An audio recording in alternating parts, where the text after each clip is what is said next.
Welcome to the One Up Yours podcast for Friday, October the 24th. Thanks for downloading this, grabbing us through iTunes or wherever you're at. This is Z-Share. Z-Share? What's Z-Share? I'm not familiar with that. It's how the kids pirate our podcast. Oh, well, that's fine. I mean, however, hey, if you're listening to it, I'm happy about that. Hopefully, we'll find some way to, know. I'm going to look into some podcast DRM. If you could just borrow the Spore DRM, that's a good idea. I would have to dial back. Code wheel. Anyway, I'm Garnet Lee. Glad to be back here in the fifth floor studio in the San Francisco Financial District. You've been gone. I know. Long time. I missed last week. Did you guys miss me? No, not that much. Yeah, a little bit. A little bit. That Philip, he thinks he knows everything. He does. Young buck. Young buck. Anyway, that's Shane Bettenhausen across from me. Andrew Pfister is here, both managing the laptop and the sliders and with a headset on. Hey. And David Ellis is joining us in the fourth chair. One Up Yours, DH. And a special shout out for Cesar, who did the pre-show video for us. Thank you, sir. Enjoy your beer in good health.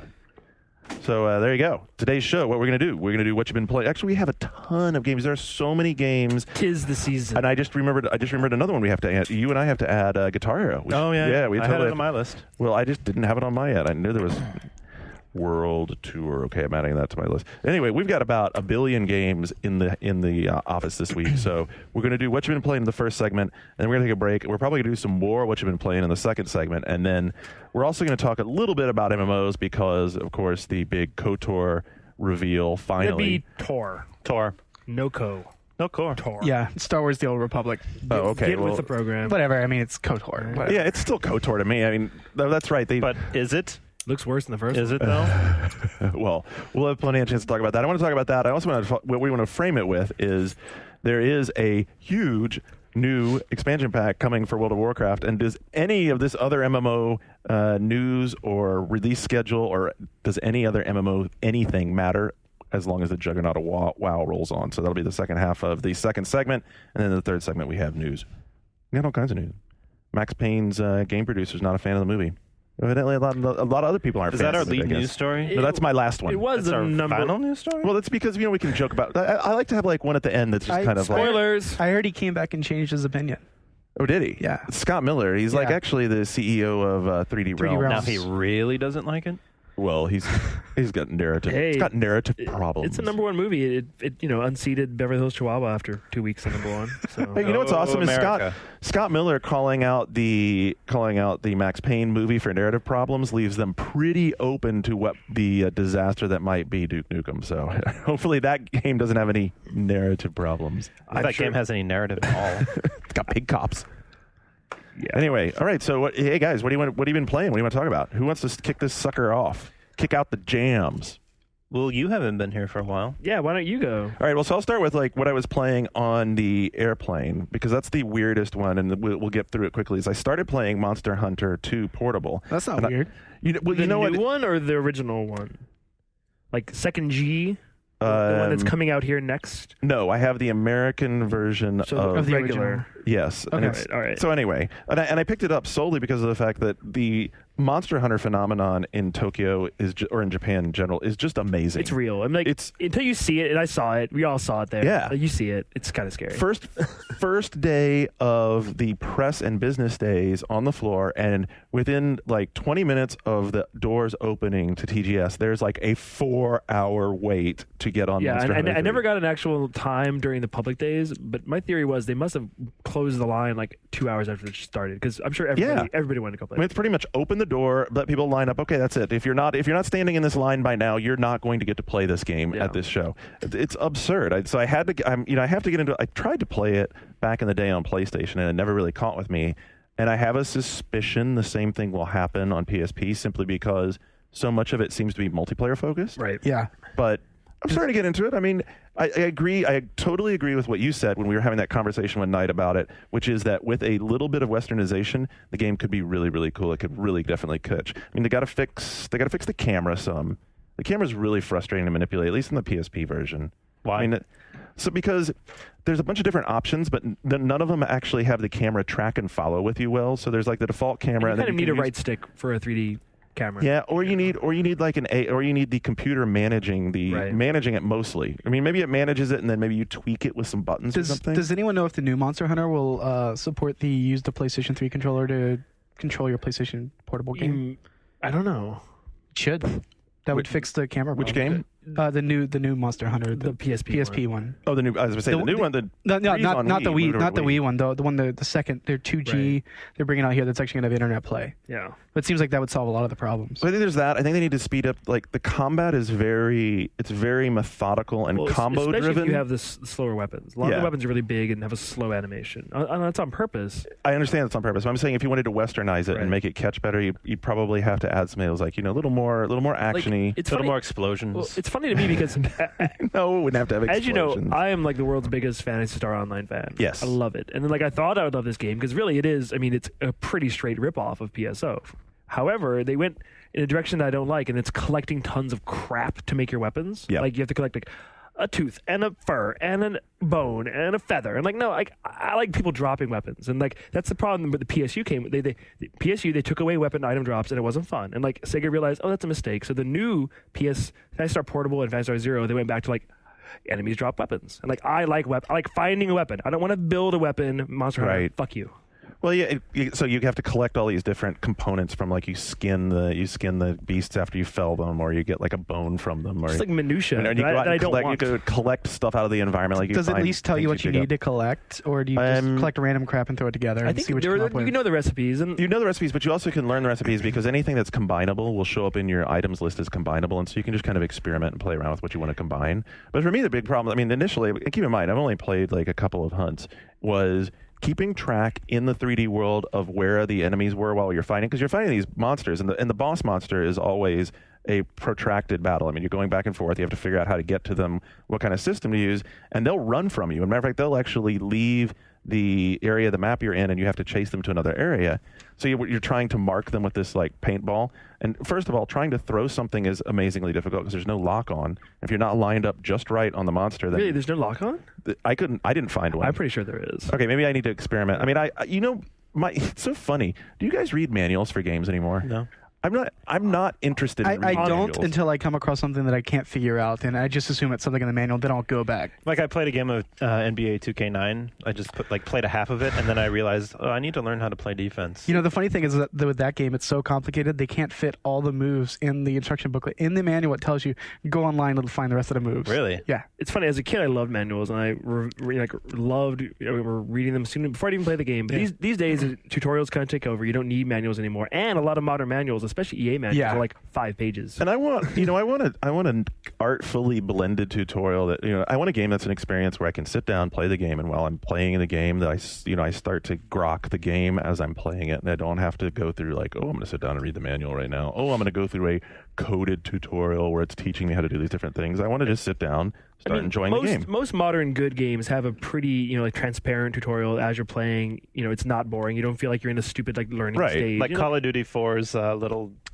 SWAT run or whatever. That was really good. And I'm sure we're going to talk about Fable 2 at some point, and I thought Fable 2 did a really good job with this. Dead Space did it well too. Did it? Yeah. Good deal. All right, so that's Monster Hunter. I'm going to play some more. I'm sure there'll be a lot of feedback right now off the forums because I know we have a lot of Monster Hunter fans out there in the audience. But I mean, you didn't have the fun, the experience. The reason everybody likes that game is because you and 3 of your friends are sitting together playing it. That's why people like that game. That's why I said I think I'm not going to enjoy it that much, is because I don't think anybody around our office is I don't even think Milky has a hard on yeah. for that game. He Does he bought a still play it? $200 leather case for his PSP at TGS. I saw that. He It's bought a the nice one. case. It's by He bought the Porter. one that was in the Capcom store. Yeah, That was it's by Porter. etched and everything. Oh, it's really nice. Yeah, it is Wow. really nice. It's super hardcore, dude. It's all embossed and etched and has it's really cool. insane. EIC money.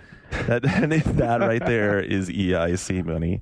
But yeah, not being able to track the monster as well, and then then having to figure out chasing them around in 3D space and fighting the camera all on the PSP.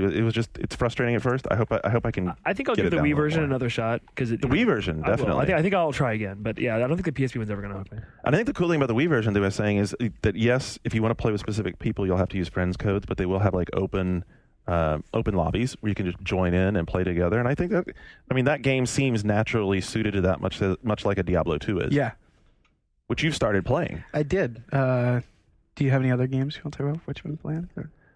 You're going to talk about Diablo 2 for 20 minutes? No. Natural, I just wasn't sure. Boy, We can pass the. I haven't been away that long. This is Well, natural flow. you know what? Hold on, we passed the pen here. I have been away. So, yeah, I mean, Diablo 2, I went to BlizzCon recently and got a chance to play Diablo 3. I had never played any Diablo games before, which I've taken a lot of flack for. So I decided to buy the Diablo Battle Chest, which has the original Diablo 2, and the Diablo expansion. Lords of Destruction. Yep. So first of all, have you played any action RPGs like that? Yeah. Which Have one? you What are you played into? an action RPG where the combat is clicking on a mouse a lot? But that's Diablo. Kinda. In Diablo 2, you can hold the button down. That's the big gameplay innovation. It's one of those games on paper that it sounds like boring if you haven't played it, but if you have played it, How do you attack in Phantasy Star Online, by the way? You do very intensely timed button presses for specific combos. Oh, they're timed button presses. It's completely different than Diablo. To compare those two is asinine. To compare the combat of Diablo and PSO makes you look like a fool. He's so mad. I am mad. It's Diablo a Diablo Street Fighter 1 4 hat. It's imbued him with rage. All right, continue with your battle chest. It's Battle chest. obviously Diablo 2 came out 2000. The graphics, whatever. 640 by 40 originally, Sprite-based. 800 by 600 when you have the expansion. But the art's Yeah, good. The art is good. the art's really good, and I'm not that far. I have like a level 10 barbarian, but I'm enjoying it so far. Like I totally understand why there are still thousands and thousands and thousands of people still playing Diablo 2 on Battle.net. Okay, so when you say you understand it for right now where you're at, what do you understand as the grab? Because I know what the grab is for me. I want to see if you got the same one. Well, I mean, it's part loot whore. That's definitely my hook is the loot whoring and then the to an co-op. The extreme. co-op experience is huge. I was able to play with a couple of I think the people co-op is randomly good. who were really high levels, and they were able to, take me through some high level dungeons and kind of, keep me from dying. And it was a lot of fun, like watching people who have been playing the game for years, and learning a lot of tricks and stuff like that from them. So I think that for me, what nailed it in Diablo and Diablo 2 is as someone who gets really sucked into the loot whoring thing, they have struck the perfect balance of rarity versus availability. And by rarity, I mean the different types of stuff you can get, and then availability. How available are those things? How often do you actually find that crazy purple piece? How often do you actually find that really cool orange piece? And then how many of the green and blue, just more ordinary, more mundane magic pieces are there? Because so many other games have tried, and you wind up like a dungeon siege where there's just too much stuff, right? And it's overwhelming. And it becomes quickly disinteresting. You're like, oh, great, here's another magical weapon. Whoop-de-doo. The same two human problem? Yeah. Yeah, Two Human has that same exact problem. And that's a weird perspective, because I actually played Two Human before I'd ever played a Diablo game, which is, atrocious, I'm sure, if you're a Diablo fan. But it was interesting looking at things that are similar and different. I've also been playing Stalker for Backlog for 1UP FM, and that's an interesting the first Stalker. Yeah, and it's actually the only reason I mention it is because we talk it to death on Backlog, but the inventory system is directly taken from Diablo. It's set up into little squares, and certain guns take up more space. Yeah, exactly the same. And it seems, I'm still early on in that game, but it seems like very reliant on picking up a lot of stuff as well, like loot in this game is guns or bread or whatever. But it's interesting. So it's sort of a shooter that mixes in that loot whoring thing. So far, yeah. But I'm really enjoying those games. Like I'm kind of surprised. It's a shame that I hadn't played Diablo 2 up until now, but I'm definitely making up for it. And I guess I've also been playing Fallout 3. I can't talk about it. How far are you? I think you can. Reviews are. You can talk about it a lot. I mean, we Reviews played are it out. very good. Well, reviews are out. Well, in Europe, by the way, in Europe, if you get into reviews are out. Fallout, if you get into Diablo 2, before we get away from Diablo 2 too much, another game worth tracking down that was really good. That was like the best of the Diablo 2 clones is Nox. Nox? Yes. And do you ever play Nox? No. It's like the one, I would say, really, well, not one, but it's probably The my box had favorite. a slutty goth chick on it. It did have a slutty goth chick on it. Well, I'm surprised you remember that. I thought you were going to say Titan Quest. Shane loves Slutty Goth. Titan Quest is really good, but I wouldn't call it a Diablo 2 clone. It's sort of like 2.5. It's past that. It was, I'm talking about of that era. Oh, okay. Of that era.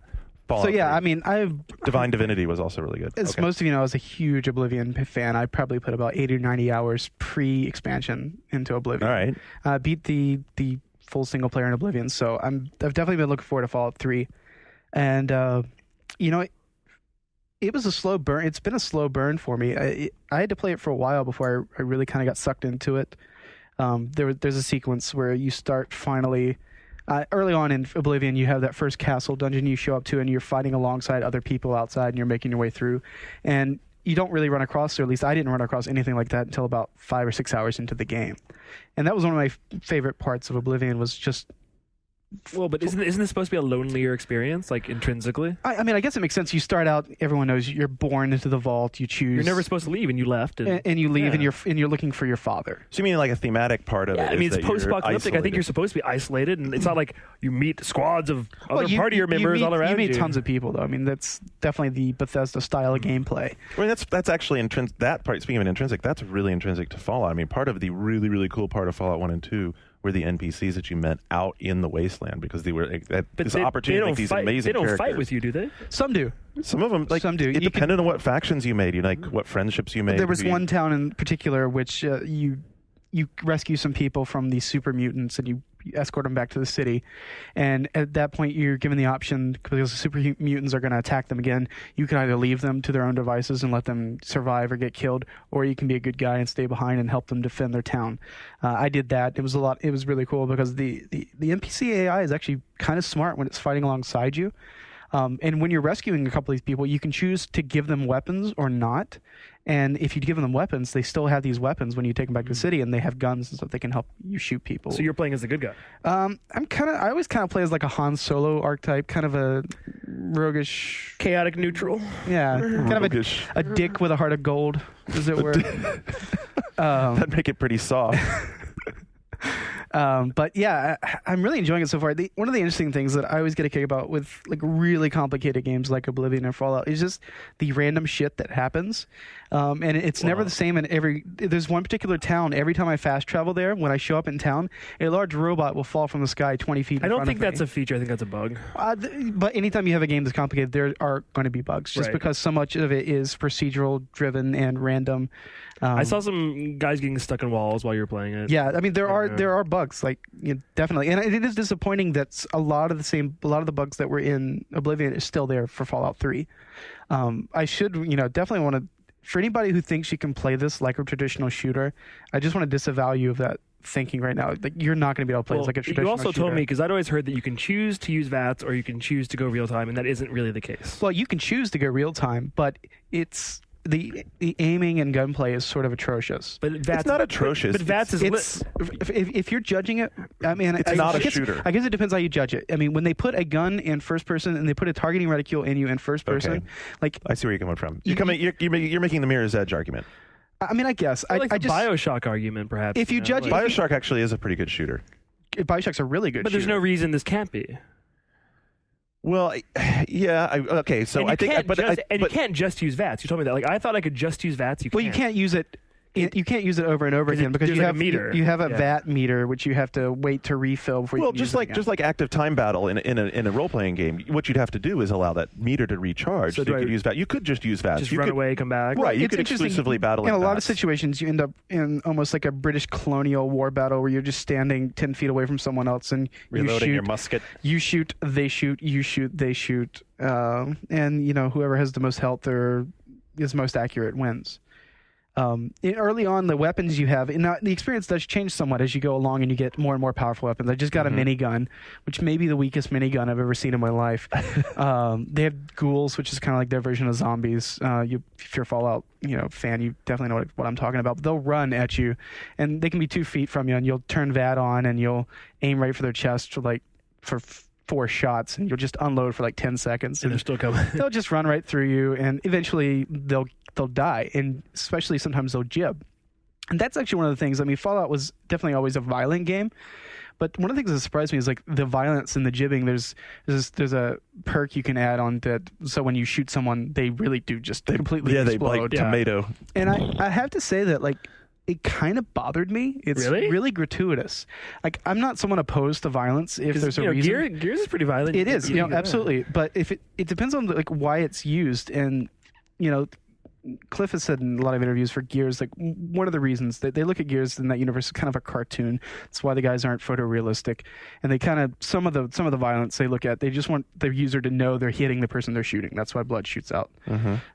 But for this, it just seems really gratuitous because before and you don't have to get this perk. I should point that out. You don't have to use this perk. So I kind So of you used a perk that's bothering you and you're complaining about it. I mean, I'd probably want to turn that on. It does it even if you don't choose the perk. If you're shooting someone in the head just explodes. If you're using the VAT system, it goes in like super slow motion, snuff film style, and zooms in on the Scanners, body like as you fall down. And it just, I mean, I guess you're in this post-apocalyptic. That's more gratuitous than a game that has a chainsaw on a gun that you saw people in half with and curb stomps. You know what? I'm just saying, like, this is how it affected me while I was playing it. I'm not making a judgment call on whether it's morally right or wrong. I'm just interesting. saying, as I was playing it, it did. No, I get it. I mean, it's interesting kind of bother that was me. more dramatic to you. It wasn't necessarily dramatic. It just seemed, it just didn't seem necessary at all. But I guess when you're in a world where 70% of the human population has been taken out by nuclear explosion, one person exploding is not that big a deal. I mean, I guess it's kind of a bleak game. I think you expect some that definitely is a dark bleak game. stuff. But and I don't know. For me, it just seemed gratuitous and interesting. Kind of all I can say. But one other thing that kind of bothers me with the game is the kind of the mapping system. Not necessarily the maps, but when you have a quest and it's telling you what direction you need to go, because it's a huge world and a lot of paths. It doesn't do a great job of telling you where you need to go.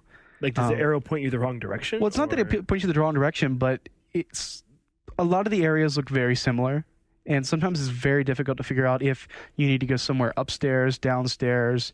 You have to go a circuitous route to then end up at the spot you need to be that's 2 floors up from where you're standing. But on the map, it's showing you as being exactly where you need to go. Hold on, I'm typing the post of, you suck because you can't find something upstairs. Well, I mean... Obviously, that's the counterpoint is that what do you want them to do? Hold your hand? I mean, do you want the Fable 2 breadcrumb trail? Well, it's funny you mentioned that. I've been playing Fable 2, and I got to say, like, something like that might be better, might be more interesting.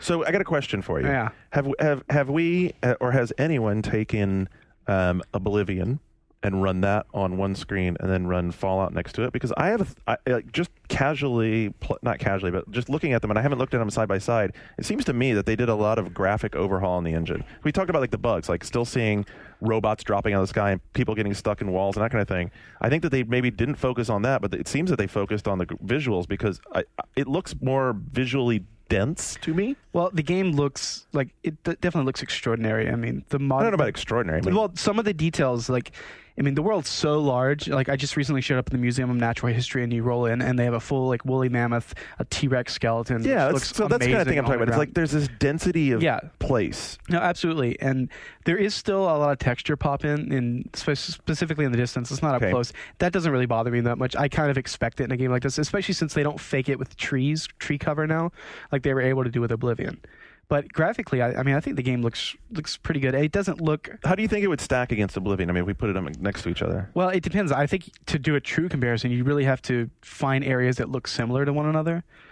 Just because... Well, good luck with that. To the human eye, it wouldn't be that hard. Just when you're into, like, the evil dimension in Oblivion, it's kind of a wasteland. All right, so there you go.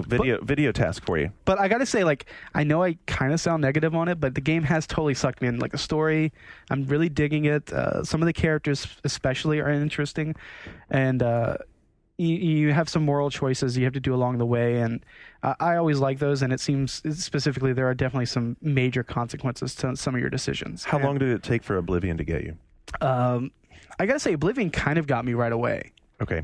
But it is interesting. Like, I played Oblivion before I was really reviewing games. It was in the industry, so I was playing it with a different perspective and a different eye than I have now. Youngsters. No, but I'm just saying, like, once you've reviewed games, you can't really turn that switch off. You kind of always look at everything with kind of that critical eye. I'm doing the same thing with Dead Space. Yeah, and it'd be nice to be able to just turn it off and not see little nitpicky things which aren't in the grand scheme of things that important. But I am really enjoying the game. Like, I can't. But between Fable 2 and Fallout 3, I think a lot of people are trying to make that decision. Well, it is interesting which to tackle first. Yeah, and I'm playing both right now, and I say, they're both time-intensive games. Fable 2 will not take you nearly as long to play as Fallout, although Fallout is much, much smaller and shorter than Oblivion. In general, obviously, I've heard the main quest is short. Well, I mean, you have a level cap in Fallout now, of which 20. You didn't have in Oblivion. It's 20, right? I think so. That's what I've heard, which seems low, but maybe it takes a long time to raise levels. I'm about a level 7, level 8 right now. After how long? Probably like 8 or 9 hours. I'm guessing. Power level? Well, it probably gets progressively more difficult to advance. Well, and you can also add. I have a perk I added too that gives me 10% extra experience for everyone I But kill. that's also assuming you need to max your level out to beat the game. You probably don't. I know. In fact, I think several of the guys were able to beat it less than max level. There's a fair amount of side questing though in it. Oh yeah, tremendous. I mean, it's definitely one of those games where if you go straight through the main storyline, you can beat it probably 20, 30 hours, but you can definitely add onto that. But getting to the point of Fable, Fable, the storyline has about 12, 13 hours. Fable is much easier to just pick up and play and kind of just screw around with, immediately. Well, I would definitely agree with that. I mean, we were talking about earlier about getting into the game. My experience with playing Fable was fantastic because I picked up the controller, didn't read shit, started playing the game, and was just playing it. My question, I've been reading a lot about Fable. I really want to play it now because it seems to be kind of divisive. One thing I've heard is that the fucking around is the fun part, and the actual gameplay mechanics are not as polished as you'd expect. In Fable 2. Are you talking about the combat? Combat is combat. In particular. It is one of those systems which it's definitely a crutch to say it this way, but it's one of those combat systems which can be as fun as you make it. Because you map everything. No, I don't think that's a crutch at all. I think that's actually very accurate. You're basically choreographing your fights, and I think Nick made the comparison on this week's One Up FM to Assassin's Creed. Where it's kind of got this rhythm to it, where if you're into it and if you're trying to imagine yourself as being in the middle of this big brawl. I would definitely agree with that. You would definitely have way more options than you did with Assassin's Creed. Yeah, specifically, magic. Yeah, with your magic and spells. And the cool thing is you're able to spam some of these magic attacks and take out a lot of enemies before they show up close to you. I did not play the original Fable. I didn't either. Yeah, I was one of those games that just the general critical air of it just kind of turned me off to it and decided to never really play it. Really, I really liked it. Yeah, a lot of people did, but this game has definitely got me. I'm definitely an Anglophile. I like the British sense of humor, so. So you're into all the fart jokes. Well, who doesn't? Who doesn't love a fart joke? I haven't been playing it, but a lot of the criticism I've been reading is that it tries all these ambitious, real world, interactive. It's not sandbox real. things. Yeah. But I've heard that in some ways it's so ambitious, but it ends up being more of a joke than GTA 4 or. Oh, I don't think so. Well, for example, one of the situations I heard was you bring a woman home to your 1-bedroom house and fuck her in front of your wife and child, and then she's mad, but then you fart and everything's okay because farting is funny. And it's you present this complex social web of all these possibilities, but then it doesn't actually have any reality. There are a lot of ways to exploit the social interaction of the game. I mean, and of course, I think that's the right way to put it. To create a realistic social interaction model is incredibly difficult. So they had to kind of streamline it. I'm definitely one of these people that I always like to try to find the edge of what an open world will allow me to do, and I certainly have no desire to kill children, but it is interesting that you can do everything in this game but kill a child, that you just can't target you can't? them. No. I'm sure that'd be a descriptor of a you've never seen. It's. But do you think it's a thing where Molyneux was I'm going to make you cry, but then in situations that would be dramatic, it's just ridiculous. The dog totally works. Really? I have an emotional attachment to my dog. I was in love with the dog, right? And too. I'm not even really a dog guy. That's weird because I haven't yet, and I'm a total dog guy. Yeah, but you've been using your dog as an attacker, like a Michael Vick style. No, I haven't. I thought you said you wanted What are you doing with your dog? I thought you said you had your dog mean. No, well, my dog is naturally mean because he's been hanging out with me. Maybe that's the problem. I don't know. What does your dog do? My dog's nice. He's adorable. People walk up and just pet him randomly. My dog is red eyes. It's awesome. Demonic dog. So what do you think, Skip? You've been playing it? I played it for about 6 hours last Saturday, and because everyone in the group was playing good side, I volunteered to play evil because I normally don't do that in games, and I found that I wasn't enjoying myself as much as I felt like I should playing the evil. Probably not due to the game. It's just due to me. No, I think it's totally due to the game. Yeah. I think that right there is sort of symbolic of how well the hooks that he has that they built into the game actually catch you, because you actually feel something. You're like, wow, you know what? Being this bastard is not really all that great. So the game as a mirror is actually working, kind of. I think that there's a potential that explanation is really why it has that effect, because I've heard you're not the first person I've heard say that. I had the same experience. I started out really bad because I was taking footage for the 1UP show, and we specifically were tasked with being bastards, and I didn't like it. I hated it, quite frankly. And like I said, I usually play kind of at a dick with a heart of gold, as like, it were. I was but, kind of playing the same way. Like I wasn't so hot on like killing all the innocent people. but I would be a jerk to people. I was totally fine with like buying up all the real estate I could and like trying to like in my mind take over like a mob mentality, like run organized protection crime. money. I just didn't want to kill everyone like right away. So He's sort of playing the Republican angle. But I've also heard the economy of the game is really broken, and you can make lots and lots of money off mini games as opposed to. I made a ton off blacksmithing right away. Leveled it up Bartending quickly. is the best. That's what I heard too. Bartending is the best. You can make more money bartending than like renting out. What's the mini game like for that? I haven't tried it. Mike Nelson was talking Do about you think it. that's an issue, or is it not really an issue? The I- economy's kind of crazy. I think if you're looking for exploits, it's a game that's easy to exploit. And some people like specifically exploiting if in fact if you put your system offline, set your system clock forward like 20 years, you'll make all the Animal rent Crossing money, trick. all the money that Really? accrues over time. Yeah. When you get back in the game, you'll have all of it. Wow. I mean, are we really going to be upset in a game? No, I'm not. This is not a multiplayer game where you're like paying an Well, online it's not fee. really a multiplayer game. Right. I mean, we'll talk about co-op in a second, but I mean, this is not a massively multiplayer game. We're not Yeah. talking about an economy that affects other people Well, but socially. I think so if you can go in and exploit it and make money so you can enjoy the game, Go for Well, it. people are hell? complaining there's like other more complex mini games like owning like a shipping Yeah. a bunch of ships. It that makes probably- less money than some doing an stuff hour doesn't pay of, as much of as it should. bartending. So people felt that like they just didn't balance the economy of the game correctly. And maybe they didn't, but I mean, if you're solely going in to get money, then you're probably missing the point of owning the shipping corporation anyway. Well, And Part of the honestly, fun would be my dog at least is being this really mogul. good at finding bags of gold in the ground. So nice. I don't really care about money too much. My dog is very good at finding very obvious treasure chests. Graphically, I've heard some people complain about the graphics to the game, but personally, I think it looks phenomenal. Like I wouldn't say phenomenal. what I mean by that is that it captures that like otherworldly fairy tale. the art style, yeah. I Yeah, think that the it art's was trying to fine. get. David Ellis word for the day: phenomenal. Have I said that a lot? Phenomenal. I think you worked it in 3 times already. Oh. So is the co-op patch up? I haven't even heard. Oh, it was out day day one. zero. Oh, it was day zero. It was Yeah, day yeah. zero. It was out the morning of the day of its shipping to What I think is, retailers.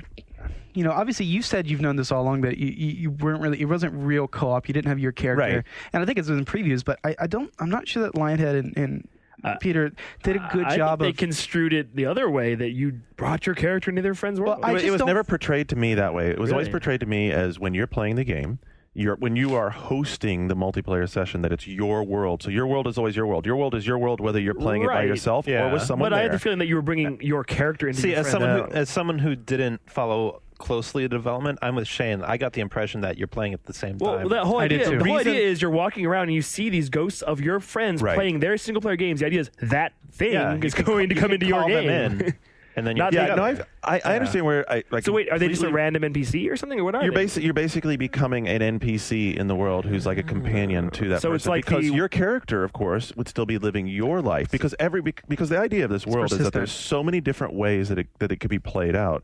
That when your character if you were playing your character, if your character went into another person's world, then it would have too many ramifications, both for Right. how your character would develop back in its world Right. and how your character's different personality would impact. Like if I jumped into Andrew's world, he's playing it in a evil sort of way. Yeah. I've been playing in a good sort of way. First of all, what the fuck would we be doing playing together? Right. In that We'd be case, trying to number kill one. each other. Right. And number two, what would me going in as a good person, and then all of the ripple effect that would have through the NPCs and the towns have versus the ripple Right. effect of his character having been negative and all this, it'd set up too many crosses. It's kind of It'd a necessary solution. I mean, it's different. Right. In White Knight Chronicle, like everyone plays a character that isn't their main character. So that's a different way of solving the same problem. Right. Like you couldn't have Yeah. these worlds colliding. It's true. But I certainly understand where people got the idea of, I'm going to be playing my character in the other game. I'm not sure that I don't think Peter and Lionhead, the guys, didn't do as good a job as they could have at kind of spelling it out. you They tried- clearly didn't, because there's a lot of people who didn't get I that. mean, have you guys tried the co-op? Is it still fun? I still haven't tried it yet. I'd imagine, even if you're not your character, it's still fun to play. Any game's more fun. We with two played it people. at a demo event about 3 weeks ago. It was a blast. We had a great time because you still are playing. Right, you you're still have still- all the other things at your disposal. I've heard there's so- some criticism with the camera in co-op. because of the adjustability it has to do to Yeah. like manage both. It's like rubber banding. Yeah, it is. It does. Because that's what are you going to do? You have to keep both players on the screen. Yeah.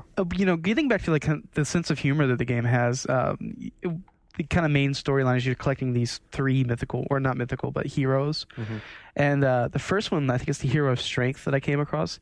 Like, I don't know if this is an inside joke, but she kind of looks like a fat Nariko from Heavenly Sword. It probably isn't. It looks probably fully is, yeah. intentional. Well, Like, considering where Heavenly Sword was developed, Yeah. and where Lionhead is, Yeah. I would say that's probably. and so a I'm safe actually bet. enjoying the kind of the Easter egg jokes that are in this game. There are a lot of them. So I like Fable 2. I mean, I think everybody likes it. Fable It definitely has its faults. I mean, some of the context sensitive stuff, especially surrounding your directional pad, is really inconsistent. Where you'll want to perform a certain action, but for some reason it won't show Yeah, up. I It won't agree allow with you you. to do It it. happened a lot with me and my dog. Like I wanted to like praise him or something or call him over, and it wouldn't pop up. I'm looking right away. forward to getting further into the game because having had the benefit of going to some demo events and having Peter hand me a controller of a player who was really, really like advanced. Part of the cool part is when you get up to a high level, having spells that you can ramp up to the fifth tier, which you just to cast a higher level spell, you just hold down, you hold the button down a little longer, and then comboing it up. Like one of the things you can do is you can use the time stop. So you can use the time stop to freeze everybody in place, then run around Matrix style like with your sword, and then like back out, and then by the time they come unstuck, you can like drop another spell on them, or you can use a ranged attack. Yeah, what I would do is when they're in a small area near like a cliff or outcropping, I would freeze time, position myself with my like level 3 force push, and just push them over the cliff, and they would die. And it's very Yeah, see it's in really that cool. regard, it's very build a combo. And I really think that part. I remember like 3 years ago. We sat here on this show and we laughed about Peter saying, "Oh, it's going to be push a button combat." We're like, "How the fuck button combat. How the fuck is that going to work?" Well, it's really not. Yeah, that's a misnomer. Number one, yeah. it's not one button combat. It's at the very least 3 because you have a melee, a ranged, and a spell, and then how you use the buttons and where you make the presses depends. So it's not one button combat, but it is more. I don't want to say simple because it's not necessarily simple. Streamlined or I'd say that's a good descriptor. It's more like Combinational. combinational. It's more combinational. that's not a word. It is now. I like it. I'm going to go with Andrew on this. It's more combination. It's more naturally combinational. Combinationizing. Jesus. It's more naturally combinationizing. So on the Fallout versus Fable war, where do we stand? They're both really good games that are targeting different audiences. I mean, I think there will be some. I don't think they're targeting different I audiences. think they are. I think they hit pace, squarely in the same I don't know. audience. I think the pace of play is different. It is. Fallout is one of the games where if you love poking in every corner, picking every item up that you possibly can, and and obviously both games are very heavily menu driven, where you spend a lot of time in the menus, for better or worse. If you love going around and talking to people, there's a lot of interesting characters in Fallout as well. Except in Fable. But you don't really talk to them. Like you can't. You can go and talk to people in but you Fable. can't walk up to anybody and talk to fart them. on them. You really can't. You can interact with a lot of them. You can interact you can non-verbally. flirt with them. Can you fart on everybody? You can fart on You can every. fart And whenever you the want thing to. is, Right bumper and select the. when you start farting, an audience shows up, and they start watching you fart. There are why. people out there who believe that because you can fart, this is better than Final Fantasy. Just don't hold that fart for too long because you never know what might happen. It's true. Seriously. Final sad. fart fantasy. So, Final fartasy. dude, 5 years of Final Fantasy holds nothing on a fart. But like, I think if you choose one game or the other, I don't think that's the right way. They're both really good games, and like people will have fun playing. I think both it's of them. unfortunate that they ship so close together, though. But we'll see. Well, we talked about that before. I think it depends a lot on what you're into. I mean, the narrative base of Fallout is strong. The narrative base of Fable is stronger. And Fallout's isn't. The story following is. I think Fallout will lure you much like Oblivion did into fucking around. Well, Fable is definitely more linear. Definitely more linear. Because even with all the stuff you can do as far as side quests, the game is very focused and definitely tries to steer you down a path. And Fallout definitely doesn't do that. You can choose to steer yourself down a path, very focused, and finish the game fairly quickly. But I think even the big it's not Fable full fan experience. is going to sit down the first time through Fable and be drawn right through the story, and then go back and play it a second time and screw around with like, I'm going to make a family, or I'm going to go see how many houses I can buy. I don't think they're going to do that first time because the narrative is so strong. And I will say one of the things pull you through it. One of the things in Fallout that I haven't had a chance to do yet is because I just don't have the ability is you can create weapons out of just random items and have it shoot just about anything. And I'm really looking forward to when I finally get that ability, being able to do that and just see like the crazy combinations of stuff you can come up with. All right, so I want to answer Shane's question because it's this question that I've seen on many a forum. And let's just answer it for ourselves personally. For me, I would say, as much as I wanted to say Fallout 3 originally, having tinkered around with both of them now quite a bit, I would say I would probably pick up Fable 2 first. I think I was say like I was going to do Fallout 3 first, but I think I'm going to do Fable first. Now. I would do Fable 2 first as well. It's just easier to pick up and play and have fun with. And you'll probably be done with it far sooner than you would with Fallout if you go all the way through. Shit. It's a sweep of us three. Andrew, you going to weigh in? Well, I'm playing Fable 2 first naturally because I don't have Fallout yet, and I haven't played any or seen any of Fallout. But I want to get to it, but it's going to be Fable first. Well, if you had asked me that question, especially at E3, I would have never have thought it would play out like that. I would never have thought it would play out like that. All right. So what else have we been up to? How close we want to? Let's do 2 more games and then take two more games and take a break. Okay. You want to? I haven't done any games. Yeah. All right. Jump in there, dude. What do you want to throw? Well, so this week I returned to Motorstorm 2 because we finally got online builds, and now it's out. Is it out? Yeah, it's out. Everybody can play Motorstorm 2. Oh yeah, I think it's out next week. Motorstorm Pacific Rim, Pacific Rift as it's called, not Pacific Rim. And I really liked it before. Yeah. Now that I got to play the multiplayer, I played a 12-player game. Rock and roll. Like tiny, 2 tiny instances of lag. Otherwise perfect with 12 people. I mean, it was pretty spot on. Sweet. Single-player game. It's so much fun. It looks tremendous. Like, I still love it. looks I mean, like good. my only complaint with the graphics are like when you crash, sometimes you'll see things that don't look good when they're stopped. Like you'd be like, "Oh, that texture looks terrible," or like, "Is that person made of two dimensions?" It uses motion blur intelligently. Yeah, but while you're playing the game, it looks phenomenal. Well, because all the special effects are in action. Yeah. That makes sense. Really, I think what sets this game apart from all the other games in the genre, and that's even something as good as Pure, and I really like Pure, but I think this game is better, and it is the track design. Like there are 12 tracks, maybe there's 16. There's at least 12 tracks. And 12 unique tracks or like 12 variations? I believe there are 12 completely unique tracks. Okay. There are some variations within there of them, and a handful of them, like 4 or 5, are so cool and so new. You've never played a track like this in Motorstorm before. That playing online, it was like as soon as you finish the game, you're like, I want to race that course again. Like there's one that's in a disused sugar factory. It's amazing. There's like all these crazy places to go, like various levels for the different vehicles. And and the first game did a good job of making these different paths. Definitely. They go even further this time. There's lots of shortcuts that only like the smaller crafts can fit into. There's things that only like the really big things can go over. And then the new vehicle class, monster truck, they're so huge they can just like run everybody over. And I like the smaller crafts. When I see a monster truck coming, I'm terrified because they can just like destroy you. What's the weakness of the monster truck? Just like slow acceleration? He's really, really slow. But yeah, it's huge. So this weird steering too. It's really bouncy. I don't like any of the big vehicles. The biggest thing I can race is like the rally truck. But I the really rally trucks are sweet. I really, really dig Motorstorm 2. Gardner, I think you will like it. I really do. So you tell me it's a must. I think it's a must. I think it's the most fun arcade racer out there. Like Wipeout HD comes really close for me, and I love Wipeout. But I love Wipeout. It's such a precision. Burnout. Yeah. I love Burnout, but I like this.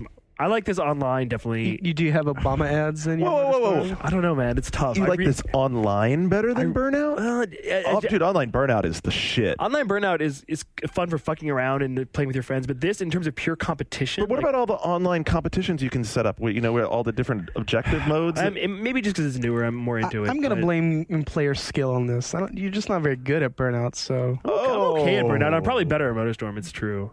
No, that brings up an interesting point because I was talking to Ryan O'Donnell, who really enjoyed the first Motorstorm. Well, okay, they took out 6 action controls, so 6 axis control. So Ryan O'Donnell is automatically automatically against this game. Yeah, I'm sure. But what was his complaint? It doesn't have fucking motion control. I think he said that was what he loved so much. I consider about that the first a one. puzzling omission. I mean, it was hard. It's weird. I could never wrap my head around the first game's motion control. It was just too hard for me. But to take that out completely it's kind puzzling. It's kind of puzzling, yeah. But I think it says everything it needs to say. It says they probably didn't want it in the first place. Well, but what's the big deal about just leaving it in? I know. I mean, it doesn't hurt anything. Yeah. The big deal is having to balance it in, and evidently it wasn't a simple matter of just taking the control system from the first game and moving it to the second for whatever reason. And so if you're going to have it in there, think about, like we talked about the Wipeout devs. Think about. Did you talk to that guy at the event where he was talking about how much time they spent? How do I describe it? Working with the way the inputs come from the controller to balance them against the way they were polling the controller to make sure that it was balanced like a proper control. Right. So he was talking about how much. So that's a lot of programming bandwidth to do. Yeah, and from the early versions to the final version, the motion control in Wipeout changed a lot. It changed a lot. So I'm saying is, if it wasn't an easy just port over kind of thing, then the Motorstorm team had to look at it and say, hey, is this something that we have X amount of bandwidth left before we have to ship this game? Should we devote this much time and effort to this, or can we use it better someplace else? Yeah, it's interesting. It's probably one of a decision of, do we have motion control in there again, or do we have a more feature complete game? It's way more feature complete. Like, it was the first Motorstorm shipped as like a beta. Pretty bare bones. They had no online play, for example. Like, this is a much more complete package. I do wish that down the road they would add some more event types. It's still very lean. There's really only 3 event types. Potentially, could they add motion control back in? They could, but I don't think it's going to happen. Yeah. And I don't really miss it because I didn't look at the changes Lair made. I mean, obviously it's not out of the question. But yeah. I'd say Motorstorm is even a more arcadey game than Burnout, and that's almost hard to say, but it really is arcadey. No, I don't think. And I love, get where you're coming from. I love arcade racers. So if you're somebody who likes arcade racers, I think the boost, the risk reward system is phenomenal. Is your word of the day, and phenomenal. I really do like this game a lot. There you go. I'm definitely gonna try it out because just watching you guys play it, like it looks really good. The variety, just like doing the 4 different elemental courses, and the way the game progresses. Like the first game, you would get stuck on a race you didn't want to do anymore, and you have to get past it. And this one, at any given time, you have 8 different races you can do, and that's or more. Sometimes as many as 12. So what do you think, Andrew? Since we're on racing tips, should I do Let's do it. Midnight Club for Speed? Racing Okay, game. so I actually want to take this home and try it, but now I'm hearing it's insanely hard, and It's I'm not now- insanely hard. Everyone's It's not complaining that it's insanely fucking hard, bro. It's not that it's insanely hard. It's that there are a. Oh. I know. It's like, don't tase me. Midnight Don't Club tase me, LA. bro. It's Midnight Club for Speed LA Underground. That's like the first problem the game has is it's like If racing. that was the actual title, I would want to play this game. I know. Wait, it's like Need for Speed now? It's very like, dude. It's so. Sounds like it takes everything from every other racer and stuffs it in one box. It does. It still It does. feels like Midnight Club, though. Like Midnight Club has its own subtle Midnight Clubness, uniqueness to it. It's very Is it like subtle. rave It's very music? subtle in this case because I'm waiting for the EA supermodel to come out and talk to me in my car. But wait, If you're isn't a it? little Come on, off you that. you start off as a guy who's not been in the city before, who shows up in the town and is given an inexpensive car to race in street races. That was Midnight. EA didn't come up with That that. was Midnight Club 3's plot too. Yeah, it's every single I think Need for underground racing plot. Yeah, well, Fast and the Furious did it first. Let's give credit hey, where credit's due. But this is the GTA 4 engine, but it looks better because it's a smaller city, right? It does. It does. Because they're drawing a lot less. I think that one of the things it's very. I'm glad that I don't have to stick a score on the game because it would be a tough game for me to review because it's a very, very, very competent game. In that, there's some people who have encountered some frame rate problems online. I haven't encountered any There's frame also rate. freezing problems. I haven't had caveat emptor, but I have not had any problems. And so if you buy it and you have that problem, I'm sorry. I feel for you. So far, I haven't hit that. Did you just I've drop had- Latin on our You head? did. I did. Buyer beware. Nice. Buyer beware. Nice. I mean, if it's a real issue, they'll probably try to patch it. I would hope. If it's a real issue, it probably is a real issue. It's just probably very, very issue specific of these cars in this part of the city. Because the thing of it is, it does really look like LA. I mean, it's It's very interesting what they did. They took Well, they guys shrunk it kind of. they shrunk it down. So they took out between between Westwood and Santa Monica, there's a pretty long stretch of residential areas. So suddenly there's not that anymore. It's just like you get straight out to the But beach. it hits the important parts. It has like the boardwalk. Hits the Can you go drive at Mulholland? Hit Can the you- signature pieces. Are there really a lot cool. of vain There's the douchebags walking original on the pantry. street? It has the original pantry. That's what Giancarlo says. Nice. There are douchebags walking on the street. So here's the here's TMZ guys chasing Does it have like Lindsay Lohan driving the wrong way on the traffic? Brittany with a baby in her That's lap. DLC coming later. I'll buy that. TMZ pack.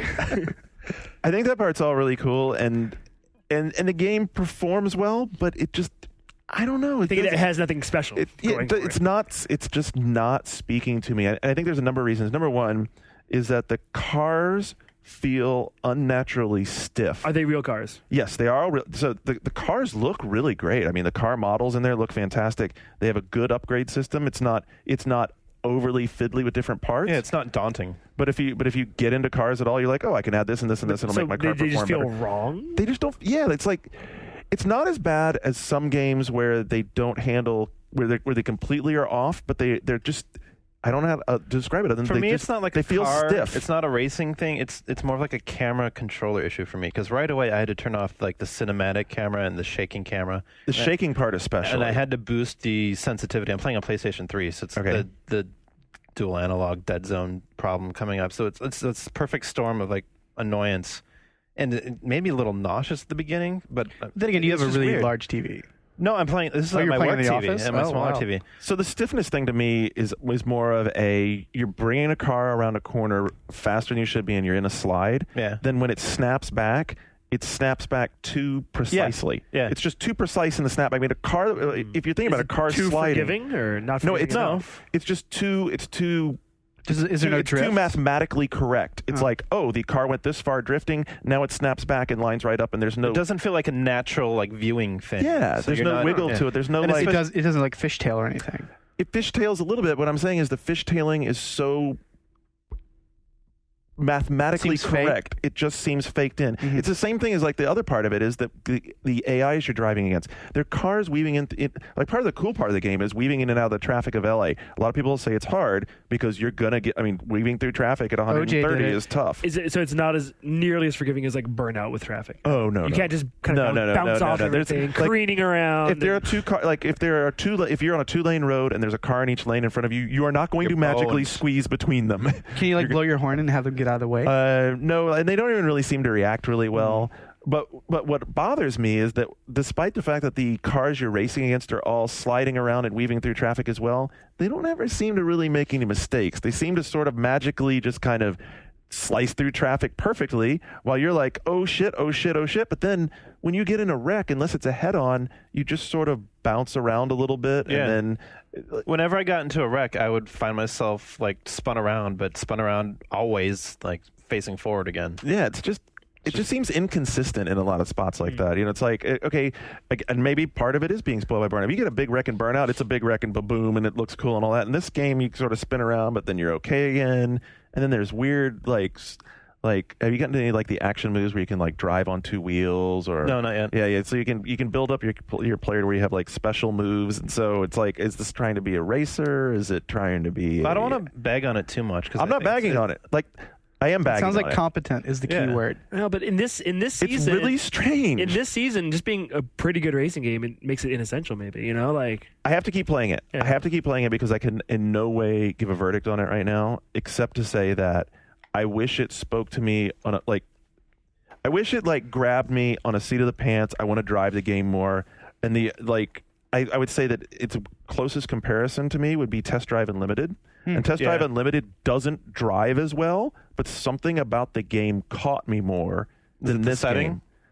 Hawaii? I don't know. the buying me- houses and clothes.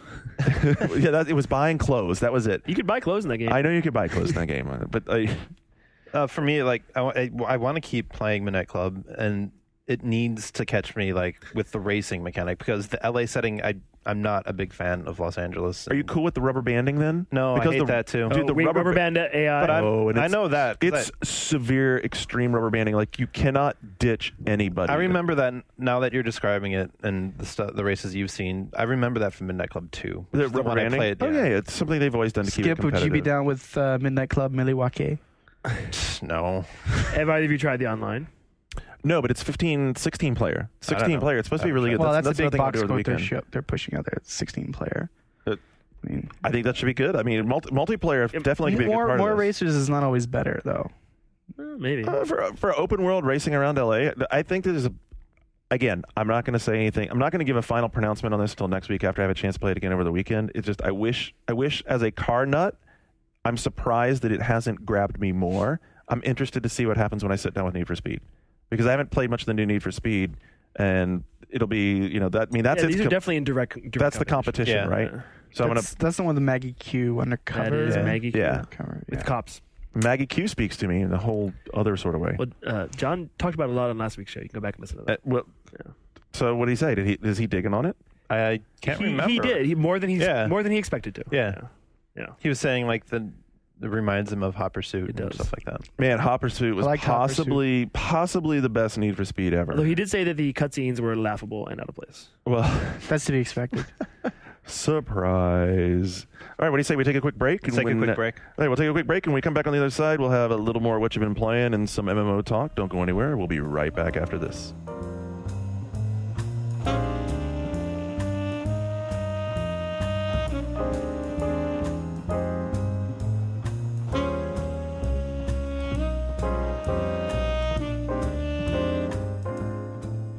All right, we're ready to move on into the second segment of what you've been playing. But first of all, I want to catch, because I know you have the TMZ scoop on the Fallout 3 release party in LA, hosted by... I scooped it. I found that story and sent it to our Got Crap email group. So what do you think? Lauren Conrad was totally making out with her new boyfriend there. Nice. I was jealous. Nice. Courtney Cox hosting it with her husband, David Arquette. Foo Fighters played one of their last shows.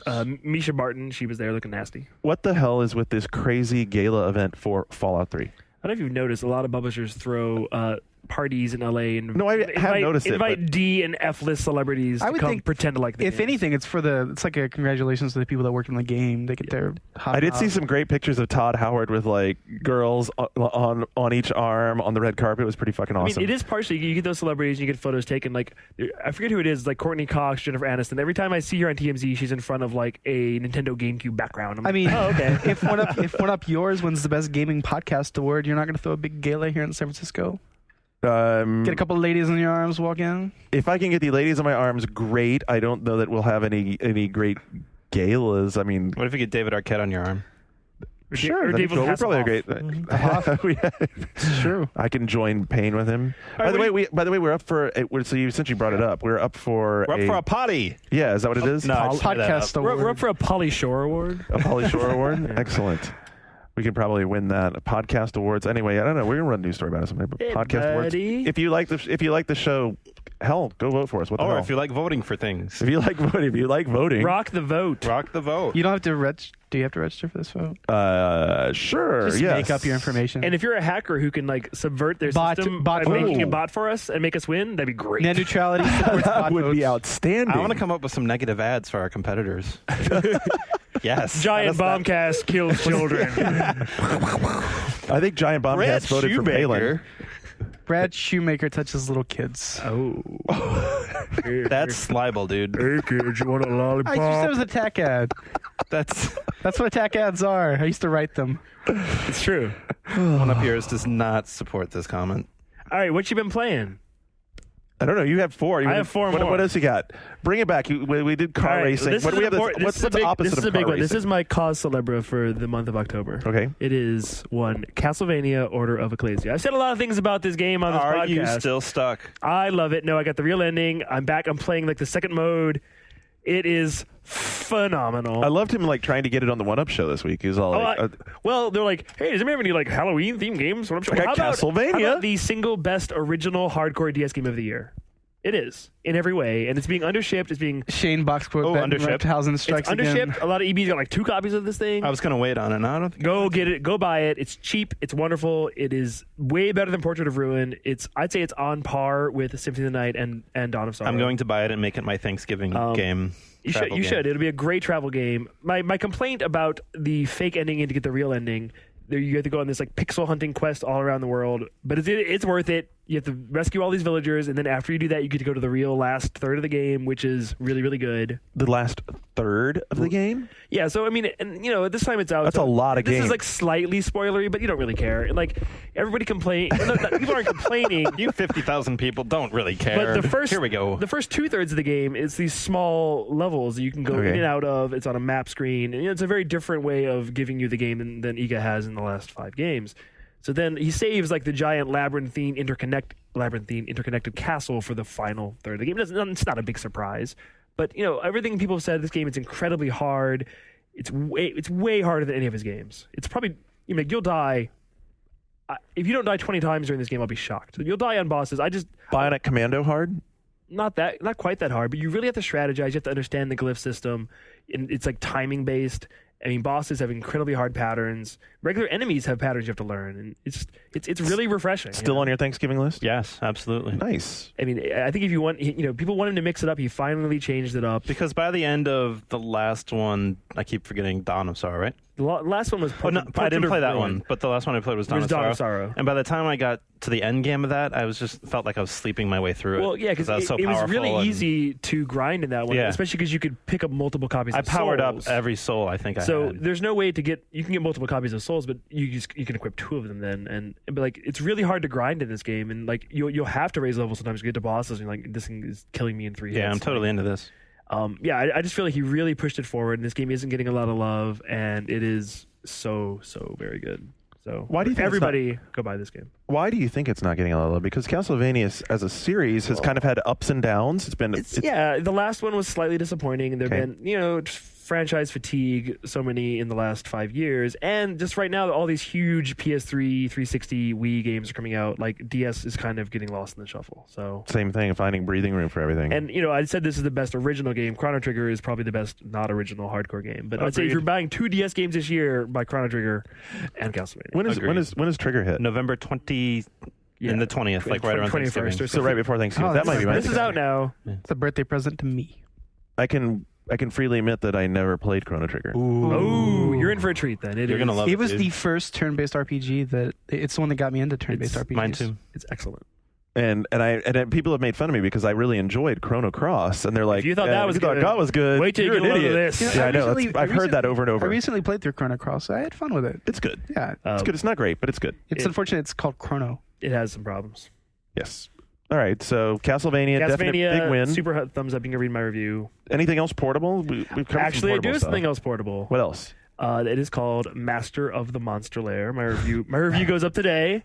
You made that up. Master of the Monster Lair. It's published by Atlas, and what it is actually it's a DS remake of a PSP game that came out last year that was called like Dungeon Maker. Wait, yeah, I've actually heard of that. Yeah, and so it's kind of a Sure you have. No, I totally have. It's Harvest Moon meets Dungeon Keeper meets like I don't know, cooking game. Well, hold on. So Dungeon Keeper wasn't simple enough of a name, so they changed it to Master of Monster Lair. Master of the Monster. If you're not into the whole Okay. brevity If you're not thing. into the whole brevity thing. Yeah, basically you're a kid and you go to this town and you find a magic talking shovel, and he's Excellent. like, "We have a lot of monsters. We need you to build a dungeon to lure the monsters." Does it come with a in." tab of acid before you start playing? Out and like so you go into this dungeon and you build like some monsters like beds, some monsters like garbage piles, some monsters like feed bag. So you put these things down there and then you're done for the day. You go to bed. You wake up the next day. You cook some food.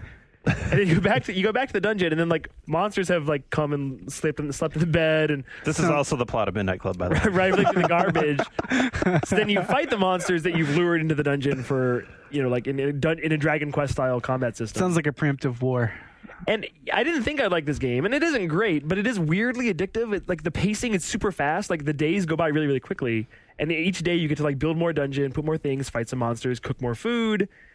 And I found myself getting into it, even though it is really simple.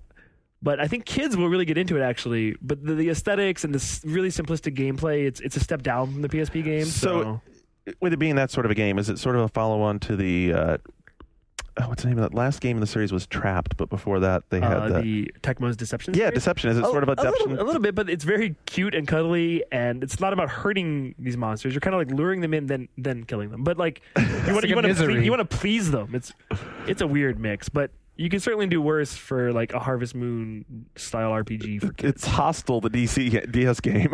It's kind of a funky one. But yeah, Castlevania is way better, so don't buy this instead of that. All right, that sounds like a plan. I didn't ask you on the review. Thank Nick Sutter for that one. I actually had one other game I've been playing that I just want to touch on briefly. I've been playing the Resistance 2 beta. Oh, nice. I wish I was That's playing slightly more important than Master of the Monster. Not saying that it made me remember it, but I got to play. Greg Ford and I went to a preview event a couple weeks ago where we had first hands-on with the co-op mode, and we both liked it a lot. And playing this beta, I've run into a lot of problems with a lot of people cheating, lagging, like the old standby stuff, like a lot. Which is like how do they cheat? Well, I don't know the mechanics of it, but basically on my screen they look like they're just lagging, and it's almost impossible to shoot them because the second you shoot, they disappear and reappear like 10 feet to the Are right. they unplugging their modem?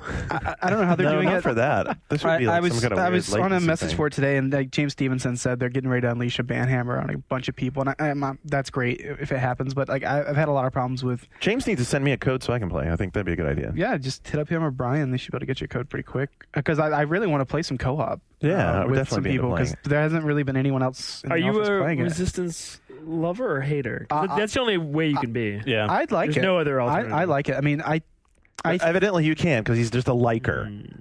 I can't love You it. I mean, love it. I think what they're doing with I co-op, love it. I think what they're doing in the co-op is awesome. Like I think it's really interesting. This kind of MMO light feel to it. Are all the levels as claustrophobic as that one I've seen all the No. screens of? No. Okay. They're all different, and then every time you play it, some of the geometry is different every time. Really? And it scales depending on how many people you are playing with. Have you seen the TV ad that just came out? It's I really have, yeah. it's weird. It's good. Yeah. I think it's Did you good. see the ad in LA, the huge like building They side? oh built yeah, it coming up out of the a side of the lane. giant Yeah, it's thing. very cool. I think the TV ad's good. I think I think what TV ad is cool. It's just kind of freaky. It's like wow, what's this weird Native American sort of thing? And Yeah, I mean, what I've played so far, rise and I think it's really cool. I have some problems, and thank God they allowed the option where you can assign every single button on the controller. You can reassign it to whatever you want. So the first thing I did was assign it to like Call of Duty 4 because plays very similarly to Call of Duty 4. It feels like they kind of were going for that vibe a little bit in the way it controls, because the first game kind of felt More like Halo, it right? felt like a PC game that was shoehorned on a console. It was very fast, kind of difficult to control with the controller, but this one feels much better. One criticism I have is like the melee is on the right thumbstick, and so there are a lot of times. R3? Yeah, there are a lot of times when I'm aiming that I'll just accidentally melee. But you can remap that, right? Well, you have to. It seems that there's some things that are tied, so that you have two things on each button, and if you remap, you have to remap both of them. So I don't think I could remap the melee. I'm not. Maybe I did. I think I remapped it to circle or something. But it makes sense because like Call of Duty 4 also had it mapped to the right trigger or the right stick as well. But for some reason, like on my DualShock 3, it seems really sensitive, and I hit it by Yeah, you'll accident accidentally a lot. press that. A lot. But like what I've played so far, I mean, I like it. I think it's a really solid game.